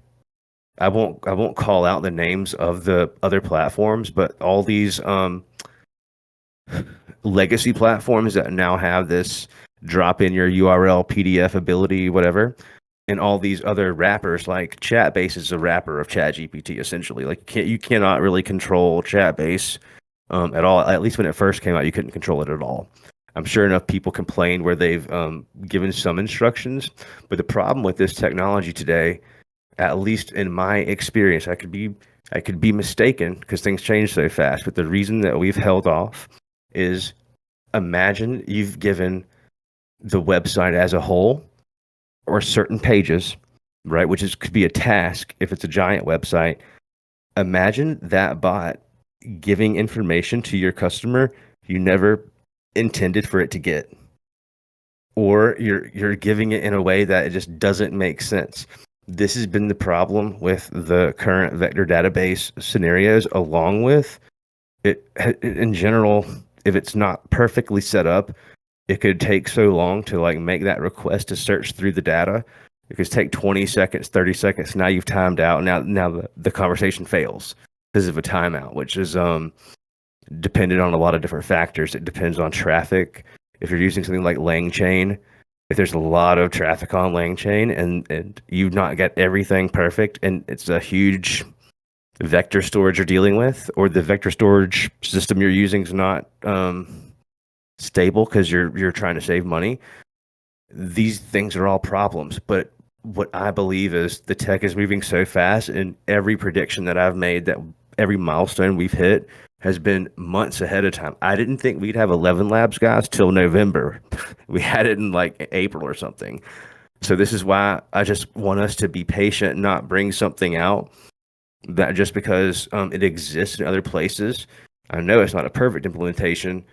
So when we bring it, I want it to be the one that everyone else wants to have, versus us bringing something and now we've got to come out with a version 2 and not stay focused on improving, staying not a step ahead, but a year ahead, 2 years ahead. That's really where we're at. I want to say something else. For anyone that has something to say, opinion about UI, I would love to hear your feedback, but with a caveat, because this is where it's so gangster. Find me another platform that you want to compare UI to and pull it up on your mobile phone and tell me if you can use it? The answer is going to be most likely no. So with our platform on the phone, every single thing can be used just on your phone as a mobile device. You could get push notifications from the flow builder to literally everything. I sent a broadcast earlier. I made this on my phone. This is exactly what it looks like on your phone. This is a super fast canvas. I'm almost positive, I guess it's voice flow or bot press, either one, they're going to choke. So if you've got an emergency and your client needs you to change something on the bot you just deployed them, what are you going to do if you're out with your girlfriend or your boyfriend or your husband or your wife or your kid? What are you going to do? Stop and then pull out your laptop? If you do, you're going to like hate life. Let me tell you that from personal experience. You don't want that. You have to be able to edit and do things on the go. If I want to send, if I want to update my products on the go, they just told me something's sold out, or I want to buy something, I can make a product super fast. In fact, watch this. Let's call this VIP AI consulting session, just so you see. Some of you guys have never seen this with the founder. Ryan is the ultimate chatbot king who exposes fake YouTubers and smashes their egos while presenting nothing but facts, producing the receipts, and spitting straight truth. And the price of that's priceless, obviously, but we'll just make it a cool $199, little two stacks. And just because they're already trying to get me, might as well put the taxes in there. Let's just find an image really quick. Let's just find an image of me. Ryan Baggett. Let's see which one comes up first. Let's use this one. This one was look at that podcast with Wiz Khalifa, my first celebrity that I ever got to work with chatbots. 35 million followers. That was what kind of made me feel like I can be in some conversations now. Back in like that was 2021, I believe. And let's do a variant. And we'll do time will be our variant, and we'll choose let's do 1 hour, and then let's add 2 hours. And if it's 2 hours, we're just go ahead and charge them the whole thing, $5,000, man, 2 hours. And obviously these are jokes. I hope every one of you are just cracking up right now. I'm not going to change anything else here. This should be good. So let's save this. I've saved it, and I've called this the VIP AI Consulting. And so let's do this. Let's go. Let's do this. We can just go right from here. We can get the link. We can go to web chat. Open this bad boy up. Here's add to cart. I can make the sale 1 hour, 2 hours, 5 stacks. Right. By the way, we've got a built-in abandoned cart. The thing that I like to do though is this. Let's make a new flow. This is I'm sorry guys. Other bot platforms, they just can't compete. That's the name of this flow, because it's going to be the most simple flow, but it'll be the most gangster thing you see all day. Click that beautiful button below to see the most gangster e-commerce store ever built into a chatbot platform. And then what we'll do is we'll add a little special button here, and it's going to be, I'm going to say, don't click it. Let's give them a little winky face. You didn't know we had the emojis built in, just like the GIFs. Don't click it. They're going to click it. And all we need to do is just, who knows it, shop link. This is a custom field built already right in. So let's test this beautiful flow here. Preview that bad boy in web chat again. And let's click, don't click it. Boom. Here we go. Let's get that AI. Look at that dude right there. Look at that dude. That's Wiz Khalifa, not that dude. Wiz Khalifa right there. Now let's click on him. You know what? We're gonna need 2. And let's go ahead 2 hours. And we're gonna do the quantity. How many do we want? Let's just do 1. We don't want to split. You know what? Let's give Ryan 10 stacks for 2 hours. That sounds like a daggone good deal because he's the ultimate chat by king because my computer doesn't understand me. So let's check out. We'll proceed. Let's go ahead and Google Pay. what What? we want to do here. You want to do Google Pay? You want to do card? What you want to do? You want to do a tip? We can do all of the things. It's a nice little checkout.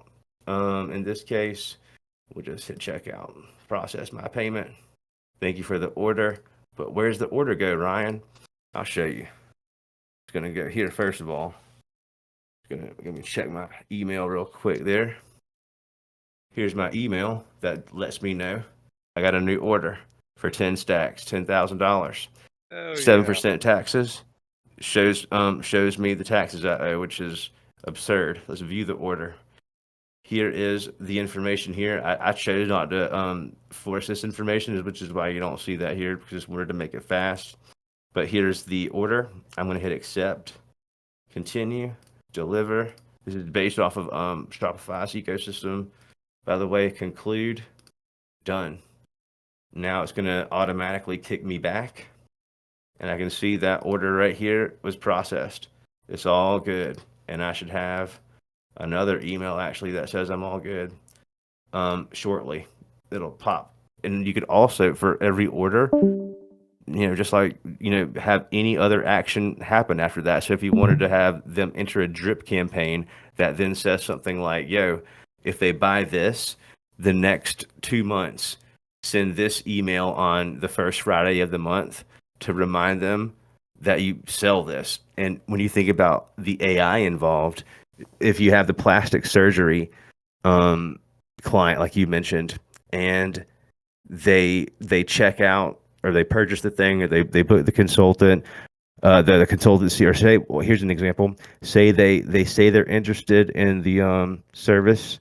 They even provide the email, and they don't make the appointment. The moment that they provide the email, if you've created, say, a text message or email, whatever you're doing, 3 flows, 3 emails, and you create a drip campaign. Let's just show you that really quick, so otherwise it might not make sense. Here's a flow. I'm going to say cosmetic email follow-up 1. That's going to just be an email, for example. It's gonna be the best recording. Holy crap! I could literally have the text be something. It could be something like this, like start off with the action here, and this could be. This is going to blow your mind.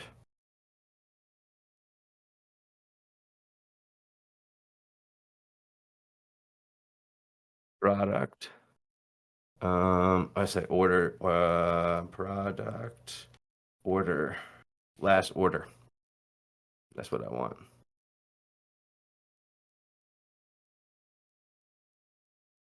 Y'all see what this is doing right here? If I can type it right. Yeah. Yeah, so it's going to say, this is the first of 3 emails that are a part of a highly advanced drip campaign. And your purpose of this first email to the customer is based on their last order, which was, and then put this in parentheses. Oops. Holy fuck, dude!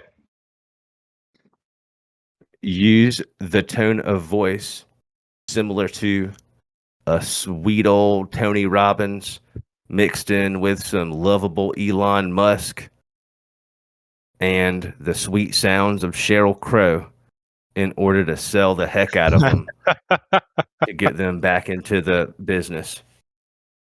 Dude, how is I no don't one else? know how I don't know, man. It's just too much fun. We'll just save this as the AI email text. How is no one And literally, like, this could be the thing. So, because I'm not funny, man. I'm just a nerd. It's all good. But I'll just say, text here, and then this would be the AI email field. AI email field that we just wrote, and let's just delete the button just so we could make it. So this would be number 1. And then this would be, let's publish it. If I didn't do that, I thought I did. Publish. So this is the first. This would be the second. This would be the third, right? So we duplicated it 3 times. You could put this in a drip campaign. So here's our drip campaign, new, and this would be the get money campaign. And the get money campaign is going to have that first message. What did we call it? What did we just call this thing? Drip. last order or oh shit. What did we just call it?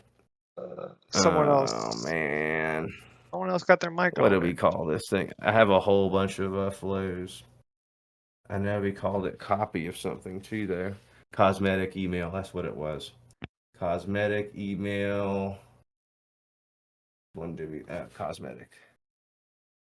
So that's follow up 1. That's going to be sent days. It'll be sent 4 days after they give me the email. And then cosmetic 2. This is going to be let's call this 10 days. And then here, let's do another one. Dude. Cosmetic email here. This is going to be days. This will be 30 days. Last reminder type deal, right? So save. So here's our get money drip campaign. If we go back to our flow, this is where it gets really fun. They just can't compete. Okay, yeah, they just can't. That's true. But we're going to go back to the what was the flow we were doing? Cosmetic. Oh, it's from a different account. So watch this. You might not have even known this. We made this one Discord demo. So watch this. This is really fun. We'll go here. Oh, let's see. Is it a different one that we were working with? Discord. What was the name of our bot? I don't even remember. Hey, Rye, say you have a big list of emails to Mhm. add to a drip campaign. What's the best way to do that? You would go to contacts. You would click on filter. You would go to like tags, or however you would have them set up. So anyone that's been labeled a troll in my system, which we've got 3 of them right here, I could click here and then add a tag or set a custom field. Or do we have drip on there? So drip's not here, but what you would do I see is import. you could. What's that?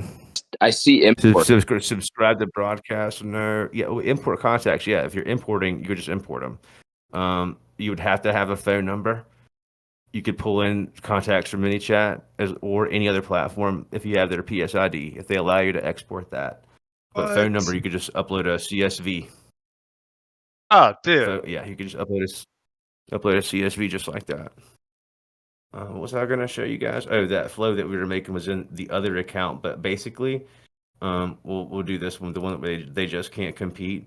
When they don't click it, where does this send them to? I forget. The shop link. So we could then click here, and then we could subscribe them to the drip campaign.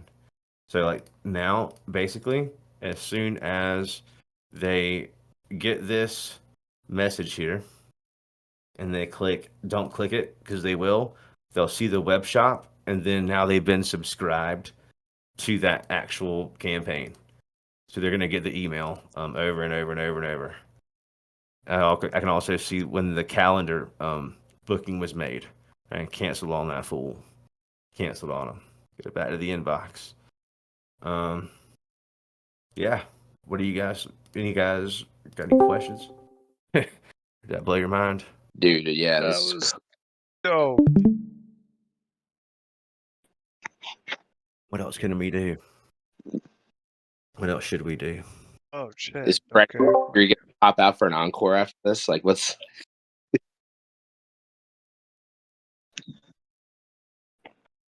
Good. Good. I'm glad to hear that. What else should we think about here? What else have I not shown that could be really fun? How about that? I am going to find out. What was that original website we were on, the chatbot that we made that gave us the code? I forget. It wasn't this one. We made some other thing for a demo. I wish I could find it. Discord live demo. I thought that's what I made it. Demo, How many demo, damn demo, bots the do you last have? demo. Shit. A whole bunch, man. Prompt generator.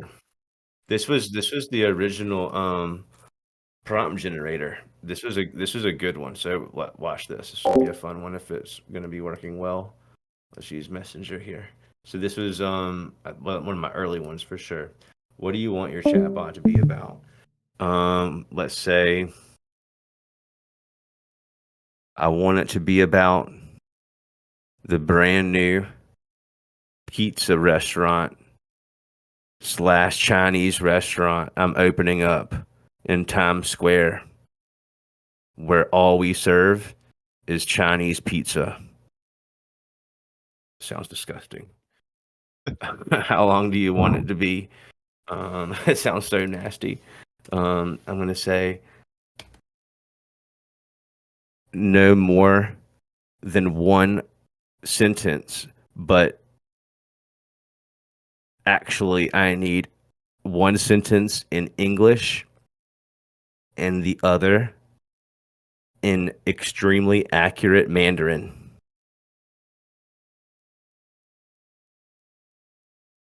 What tone of voice are you looking for?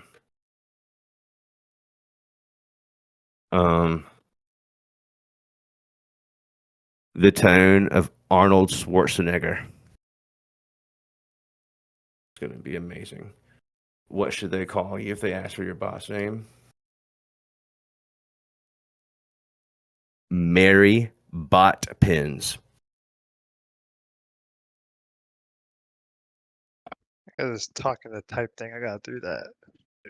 No one's going to get that because no one knows who Mary Poppins is anymore. It's kind of cool. So now it's going to give me my prompt. This will be like the craziest prompt ever thought up, probably. Here's your prompt. Oh my God, it's amazing. What? So And let's try it. It totally understood too. So now let's do this. So the reason I made this, we can make a whole new account. It's a brand new account. Mary another bot account. Bot Pins.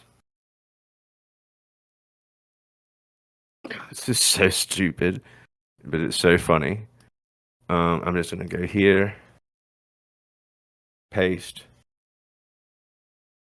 flows, welcome, Yeah. preview, go.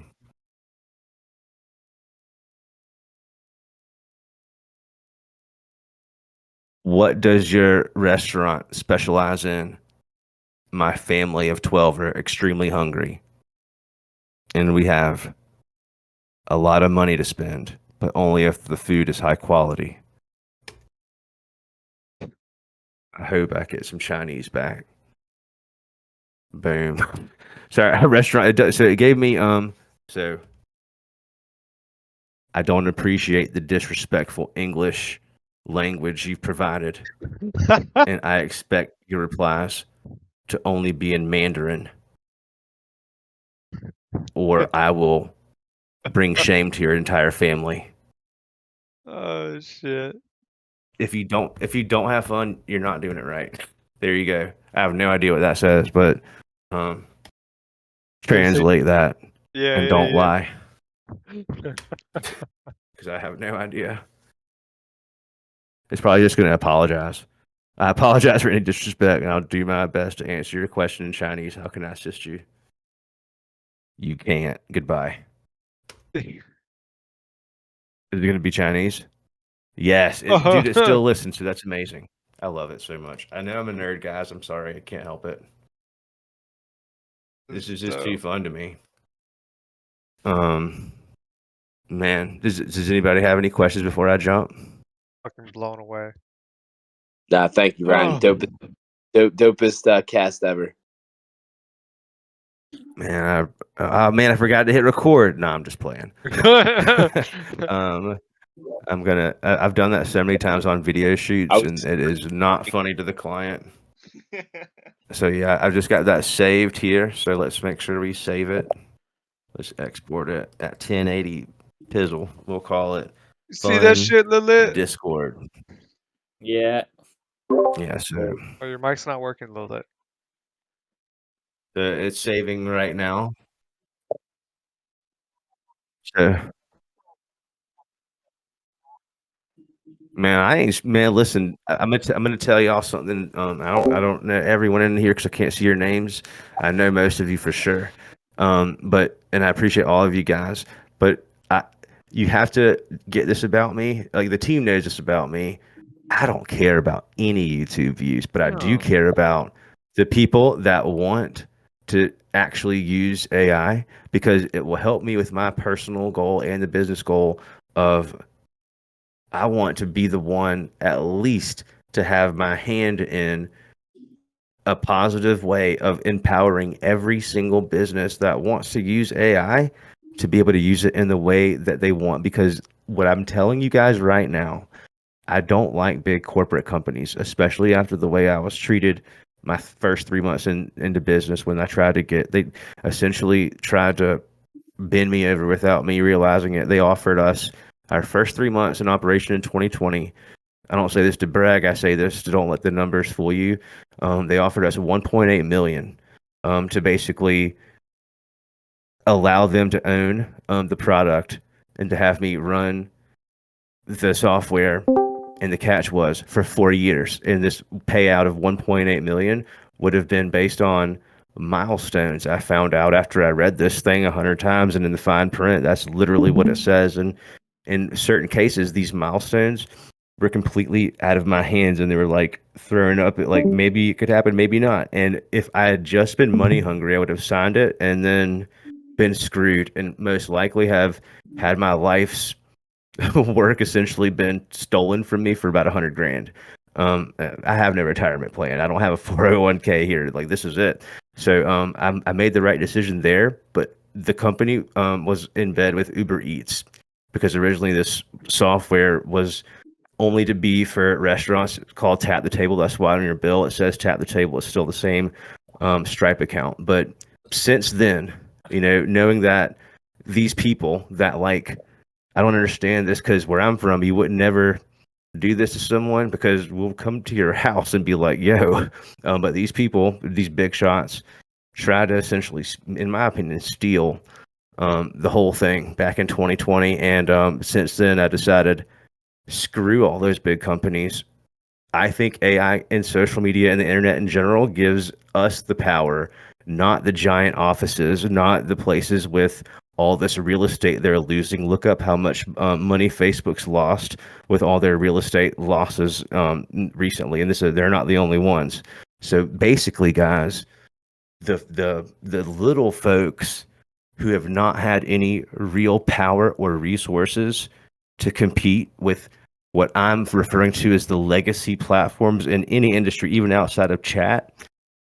With AI, we have if you want it bad enough, I feel like with AI, social, and the web, you can compete and beat anyone in the game if you're using the right tool and you're surrounding yourself with the right people. And I think we have both of those boxes checked off beautifully with you guys and the constant feedback. So I appreciate you all so much. This thing's got like 15 more minutes and I'll upload this to the drive. But to end the whole point of that rant, I don't even care if this gets on YouTube. The people that want to know this stuff, I feel like, are literally right here. And not that other people don't deserve to see it, but they're not here. You guys were. You guys are going to be the ones that are probably going to be the most successful out of everyone because you're putting in the effort and actually paying attention and asking questions. I'm sure every single one of you had a doubt at some point. whether it be about us or me or any YouTuber out there. But that's why I think I've been trying to make it so clear. I don't gain off of YouTube directly like others gain off of YouTube directly, meaning they have no product, they have no value. All they have is tricks and scams.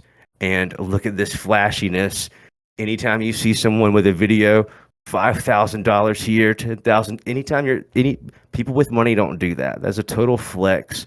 And the only client some of these YouTubers have are their own YouTube subscribers, not any businesses. So no real sensible person that I've ever come in contact with would take advice, business advice, to learn to do something in a business that person giving the advice has never achieved any amount of success in.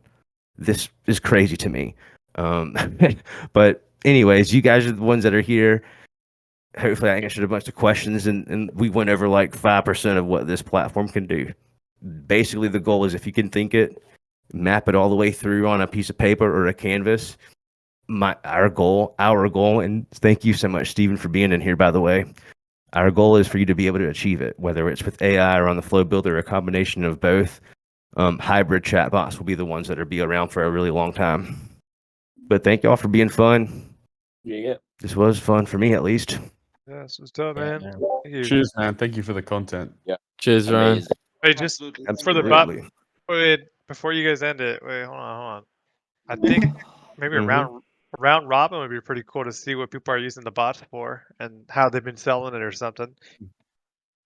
I've had some people in the Absolutely. chat Go ask ahead. me, Cool. how are you selling the bots? And then maybe we can just make it a public talk, like selling it or what's an Hell, issue. I'm all about it.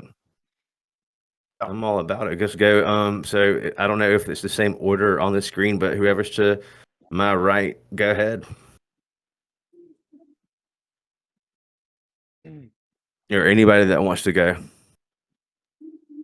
Or is this a question I'm answering? I'm sorry, I'm confused. I guess I'll I'll say- go. All right, so I'm tired of talking. you got Essen? Right, All right, I'll ready for go. you. Shit. All right, so basically, currently the way I've been using the bots is I used to do medical sales. Well, I'm still doing medical sales, but one of my clients is a plastic surgeon. She's like the only triple board female plastic surgeon here in Texas. Well, not in Texas, but in Fort Worth over here. And her problem, she was getting a ton of inbound traffic on her social media, either by marketers that were trying to sell her stupid shit or patients that had questions about certain surgeries. So originally I was actually using ManyChat, and that shit was a pain in the ass because I had to figure out what questions she might get before they even come, and then I would have to figure out how can I make it more streamlined. But then I found ChatGPT Bot Builder, and now it's like I'm running all her channels right now, her text, and then just today the voice thing that Brian showed me. Now I'm gonna be implementing that, but she's been growing her channel Oh like yeah, crazy. and that was Yeah, that was audio codes we went through today, right? yeah, that was so fucking dope, man. Thank you. And then Would you? I've never talked about that before. Would you mind just kind of telling people? I know a lot of people have seen Twilio's implementation, but would you mind being the one like from what you? I mean, I know it was really early, and I was like all hype. But what did you think about the audio So- codes deal there? So damn simple. So basically, what he did is he was showing me how to have an AI answer a phone call and talk to you. So went ahead. I was like, okay, well, I need to get Twilio. But he's like, no, you gotta get audio codes. You go in audio codes, and if you don't know what audio codes is, you can go into ChatGPT Builder documentation, type in voice codes, and it's a really easy step-by-step Ryan made on how to set up your voice bot. And then you just get to Twilio and connect it. I think all in all, it took like 12 minutes to set it up, and now my person, the plastic surgeon, she has a voice assistant that can answer any question. It's pretty dope. The cool thing that so why to use audio codes or Twilio, one of the two. In this case, essentially most people, aside from some that are very successful, don't like the latency that Twilio has. Essentially, it's not all Twilio's fault, but they just released the ability to stream text in the way that ChatGPT can in a way. But many systems just, around the globe need to be updated to handle this sort of thing because, again, it's so new. But Twilio's latency is due to two things. Number one, it's not as fast as understanding when natural language is completed. And so what I found is there are at times where the person is done saying what they're saying, and it could be like to up to 1.8 seconds before Twilio understands, okay, the person's done talking. Now let's run the next API call, which if you're using something like 11 Labs, because Twilio's internal voice is just straight crap, be honest, it's just bull crap, and they don't integrate with Amazon Polly like they used to, which had some nice voices. What we did was we used 11 Labs, but then again, that's another API call, although they've gotten extremely fast and they stream now. So in general, the technology is getting better, but out of the box and without using external source like 11 Labs to have a better voice, audio codes gives you the ability to use speech to text and text to speech from all three of the big providers, Outlook, Google, and Amazon. And so based on your language or based on your region or your needs, you have a really nice interface with audio codes to choose which service you want. It doesn't matter. You don't have to change any one of them, but you also have their available voices. So where Twilio, you have no say in the voice anymore. If you want to change a voice on Twilio and increase the latency in addition, you'd have to use 11 Labs. It's not horrible by any means. It's literally the best on the planet because there's not really anything to compare it to aside from something like an audio codes, in which the downside is they don't offer text messaging, so your numbers would be different. That's not a deal breaker in most cases, and you could technically bring numbers over, but that's something that like I've never done, and it requires assistance from their side. But audio codes is an extremely simple it's an extremely simple service. It's very powerful. The latency is much less, and if you were to compare it to something to try to see, okay, is this acceptable or not, I would encourage you to call any pharmacy that has an automated number, Kroger, Publix, CVS, Walgreens, or these are the ones that come to my mind. Call any of them because 100% of them will have an automated system, a traditional automated system. At most, they're using Google Dialogflow, and you'll know that if they say, you can press 1 for this or press 2 for that, or just tell me what you want. Like fulfill a check on an order status or fulfill a new subscription. They're telling you kind of like what phrases or things they're looking for. So if I asked the pharmacy at CVS, how do I fix my Harley Davidson from leaking oil? Like that thing would just trip out and not know what to say. It would say, sorry, I didn't understand that. And then like you got the whole dumb, don't trust you robot chatbot thing going on. If you were to call my number, the chatbot builder number, for example, and say, yo, I'm interested in setting up an appointment. My Harley Davidson is leaking oil. Instead, it's going to say with audio codes pretty darn quickly in many different voices, male, female, different languages. Sorry, we don't work on Harleys. We're a chatbot company. Can I help you with a chatbot? Does that make sense? It's just a lot faster. It's a lot more built for straight up like advanced voice capabilities. But again, no texting natively. So it's just an additional setup, which I hate. Yeah, no, it's really easy to do. Well, thanks. You've got a really cool bot, by the way. You've done some really cool work. I appreciate that, man. Well, that's been helpful too. I also been working direct primary care. I'm working on an S&P artist, and then tomorrow I'll be meeting up with the auto detail shop. And the way I've been selling them basically is using Ryan's bot simulator. They're really quick, just creating Control A on these websites, people near me, and put it into an AI knowledge base, put that shit on ChatGPT, and I show them what it does now, but then using my sales experience, I explained to them what it could do if you did the full version. So like here, you can keep this demo bot if you want, but this is what I can do with it. And then they believe me once I show them the plastic surgeon bot. And so the plastic surgeon bot, what I found out is you make one really, really good bot and you use that as your selling tool.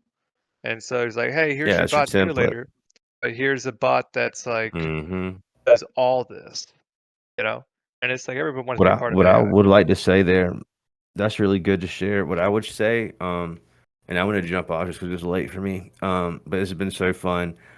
The plastic surgery fire clients. These guys they got so much money anyways that even if you do suck for 2 months, which is unlikely, like they're going to keep you on because they're going to give you a shot because they want it to work, and they most likely have been through enough seminars and workshops, and they're paying attention because they've got massive competition in most major cities. At least there's a lot of these places, so they're all looking for that edge.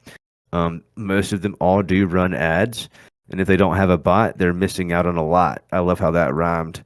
But like basically things fall through the cracks, and when questions aren't answered quickly, that's when they lose the sale. So they've done all this work to market and advertise, and now they got someone interested.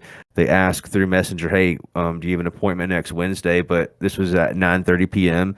So that agency or internal employee community manager's like, "Not sorry, our phone's turned off. I'll answer them tomorrow."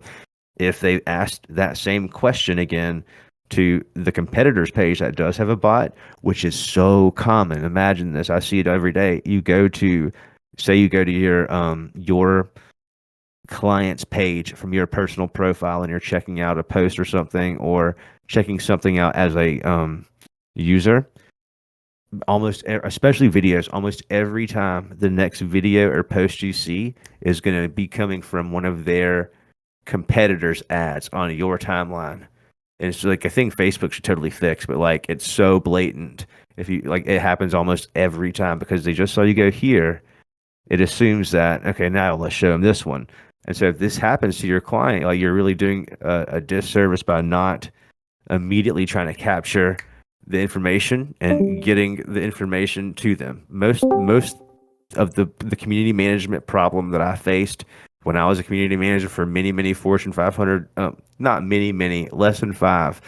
The biggest one was Outback Steakhouse. I'll go ahead and say the biggest problem was answering the unique questions and comments from disgruntled customers. So if you want to stop thinking small, and you're gonna have to, excuse the reference, but some folks have it in them. Some folks have to grow a pair. But when you do, you're confident in your solution, the fact that you've got a tool that can replace, it's a people replacing technology, which is kind of dark. But when your technology can outperform a team of 10 people on a major brand's community management, tell me again why you're not going this route. Like, that's all you have to say. When the team of 10 people that are all making 50, 60 grand a year as an agency are all having to have their hand with an agency to make this brand work, like a Popeyes, for example, or an Outback, for example. Outback, they're getting 100 comments within their first hour of a really beautiful steak post on organic content because they've got so much followers at this point over the years. But guess what? Like 90% of those comments are going to be people just trashing their experience, and it's going to be nothing to do with the brand, everything to do with the local location. And this is so frustrating for a human, and that's why you see so many of these national brands don't even mess with the comments because A, they can't do it fast enough. B, they usually suck at it, and C, it's so expensive for an agency to have a human do this. That is why if you can grow some and be confident in what you build and actually have a good product, you can solve massively expensive problems at a much cheaper rate and become like literally legend in a space. But it has to be at a large scale for something like that to really work. Like, people need to stop going after clients that are one location restaurant type deals. And if this car detail thing is just like a one location deal, like how much money do you think you could really make off this dude? Oh yeah, Like, no, what is his daily revenue? Well, I'm location. just saying, like, at the same time, this same concept, like in our area, there's a auto car wash deal, like where the people don't they don't do nothing. They just go through the thing basically, and you vacuum your car yourself. It's called Zips. Look it up on your computer. Zips Car Wash. This, on the other hand, incredible potential client because they got 100 freaking locations. Okay, so when you're making a deal and it's a one location Johnny's Awesome Car Wash located in Atlanta, and they might do a better job, but when you've got Zips Car Wash with 100 locations, you're still dealing with a one-to-one potential sale, but instead of one location, you could get 100. Sheesh. You see how that works? Does that make sense to you guys or no? Because this is the most important thing, that as far as like client getting and retention, like this is the thing to think about, unless you just want to stay local to places that you can walk or drive to. But that's not going to be the real money. Yeah. It's very similar to the. And you got to think, you can already know if these guys have what you have or not by just messaging their Facebook page too. Like, I'm going to do this right now. Let's just see. Let's just see if I'm like totally cray. And I really will get off. So what I want to do here, I do have the whole thing saved. What I want to do is just see if that car wash that I mentioned has a whole bunch of locations like I think it does. So Zips Car Wash. You're showing the wrong screen. Zips Car Wash. Oops, sharing the wrong one. Let's see if I can go. Hang on one second. Let's see if I can change it. Thanks for letting me know. All good. Change window to gonna be this right here. Now can y'all see it? You can see it now, right? Yep. Yep. All good. All right, cool. So this is Zips Car Wash. They just opened up one in my area. Find a location. Let's see how many they have. All right, look here. So let's see. Buy washes, unlimited car wash, college fans. Find a location. We want to find. Let's see. Our washes. Is it going to give us a list or not?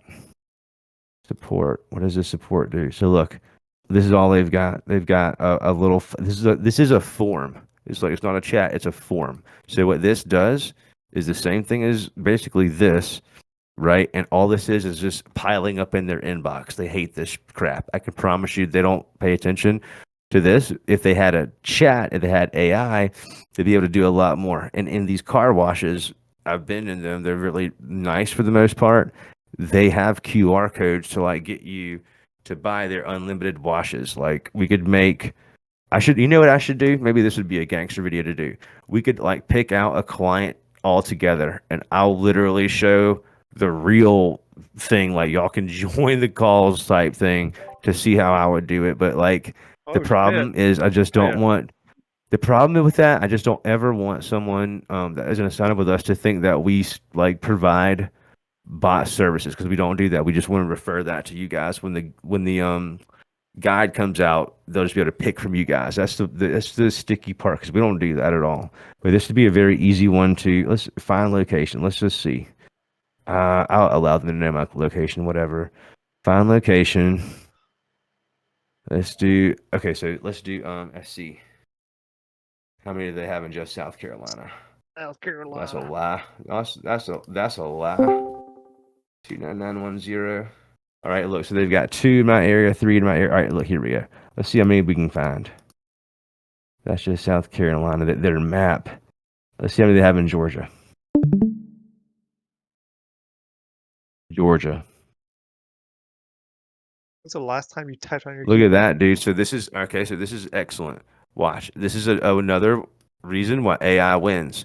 In this case, we just saw in South Carolina has a bunch of places. But watch. South Carolina.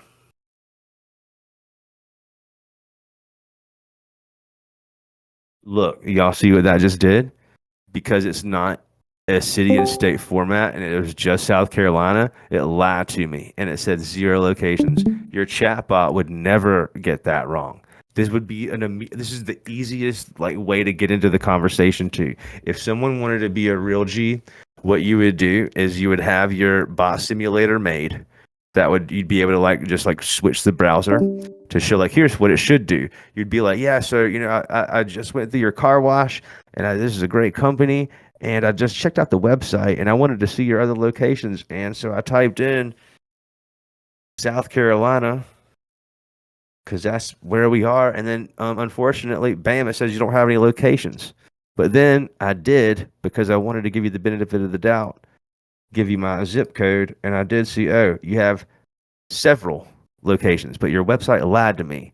And so if I was looking for your spot and I just did one thing, guess what? I'm not going to your car wash. And I had to look for something else. This would freak that kind of a business out. So the fact that you solve that problem like forever by adding a chat widget here or just embedding the entire chat here, this is something that they're going to love. Plus, this page ain't getting them any leads, bro. Like, maybe I fill this out, but if you're in an interactive environment asking where the location is, this is a whole different ball game, because then you can say, oh, by the way, do you want to get your first free first wash half off? Just, you know, give me your email. I'll send you the coupon right now, or text or whatever. You see what I'm saying? This is a much better client when you've got in just one area 7 places to deal with. That's 7 locations they're all getting income from, versus Bob's location. And even though Bob is a great guy and you love Bob, Bob's not going to be happy paying you $1,500 a month. These dudes, they wouldn't even, that's a drop in the bucket. And as long as you're producing something of value, aka the email and text message list, call it the rainy day list, whenever any of these locations are getting slow, the whole point of most of the chatbot, along with FAQ stuff, which is easy, is building that list so that when they're slow, especially if this is part of the service that you offer, it's like, hey, you know, Ryan, been slow this week. You think you could send out one of them magic emails or text message blasts? You got it, baby. You got 3 a month that you paid for in this plan, or it's well, man, you know, Zips, you guys have the 3 broadcasts in your plan for the 1,500 to hit that list again. That does cost us money too. So if you want to go bump up the plan to have 5 next month available to you, you know, that's only $300 more. You know, you've got a giant list of 50,000 people at all your locations. We got to manage that list, stay in compliance. That's going to be an easy $300 upsell. And if you're good with that, I can send this blast out. That blast costs you like maybe $8 in Twilio money. That's how like I've literally done it that way for a long time. I don't manage bots like that for any new clients. We have our digital marketing agency clients that they've all been, aside from the government people, they've all been with us for at least 3 years. So we don't take on client work anymore. We pass that on to you guys, which is very important to note. But I am just transparently, I am totally working with a senator in my state, a U.S. House representative dude, and yesterday I was dealing with the governor here, Henry McMaster, and basically I'm trying to make sure they don't screw up, in my state at least, anything related to AI, because that would, like, you know, obviously hurt me. Like if they throw on some sort of crazy tax or regulation, like this directly impacts me and it impacts everyone else. So this I'm trying to stay very in tune with, which I can tell you there's no other platform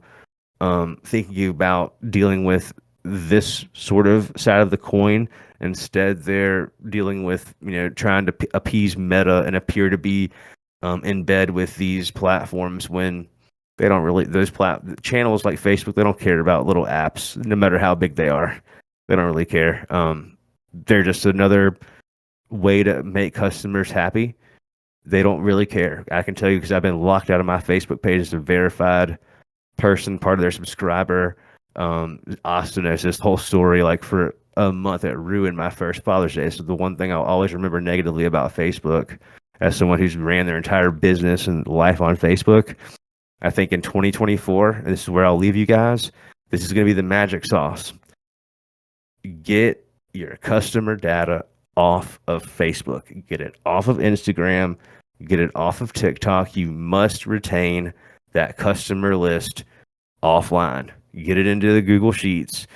if you don't even trust the platform to just hold it for you, although I mean that's our whole job, we're responsible for that. You can send everything to your external CRM, everything to Google Sheets, but I'm telling you, without a way to contact those customers, if you get kicked off of Facebook, if you lose your ability to run ads, if you personally get banned for something that's even a false deal, like this is a tough thing that can ruin businesses. I've seen e-commerce companies literally making the best e-commerce company I've ever worked for directly. I can't say their name, but they were spending, this is how I learned Facebook ads. They were spending not 100, not 200, like $2,000 to $2,500 every single day. 2,000, 2,500, sometimes $3,000 a day. But also every single day they were making money. Not 10,000, not 15,000, like 20, $25,000 every single day. And before I took this job and I knew this dude, I did not believe him. I did not believe he could even afford me. I was thinking I was just, 20, 4 or 5 year old. I think I was making like $70,000 or $75,000 salary at the time. And I said, if you match my salary, dog, and you say I can play on social media all day like I like to do anyways, we can run it. It must have been like 2016. And he matched it. He paid me $1,000 more a year in salary. And I saw it with my own eyes. It was the first time I really saw a Shopify account with like $7-8 million in annual revenue. But that was cool. I don't care about the money like that, but it was cool to see it happening, to see the daily data, and then to see what he brought to the table was he was one of the first real gangsters with Facebook ads. And I never at the time would have thinking, something like $250 would be plenty of money in a day. Never something like 2,500. And in Black Friday, this is when I think you broke a record spending some, ungodly amount of money per day. But that's, your big money in e-commerce. And I think the whole goal was to have a $1 or $2 million month.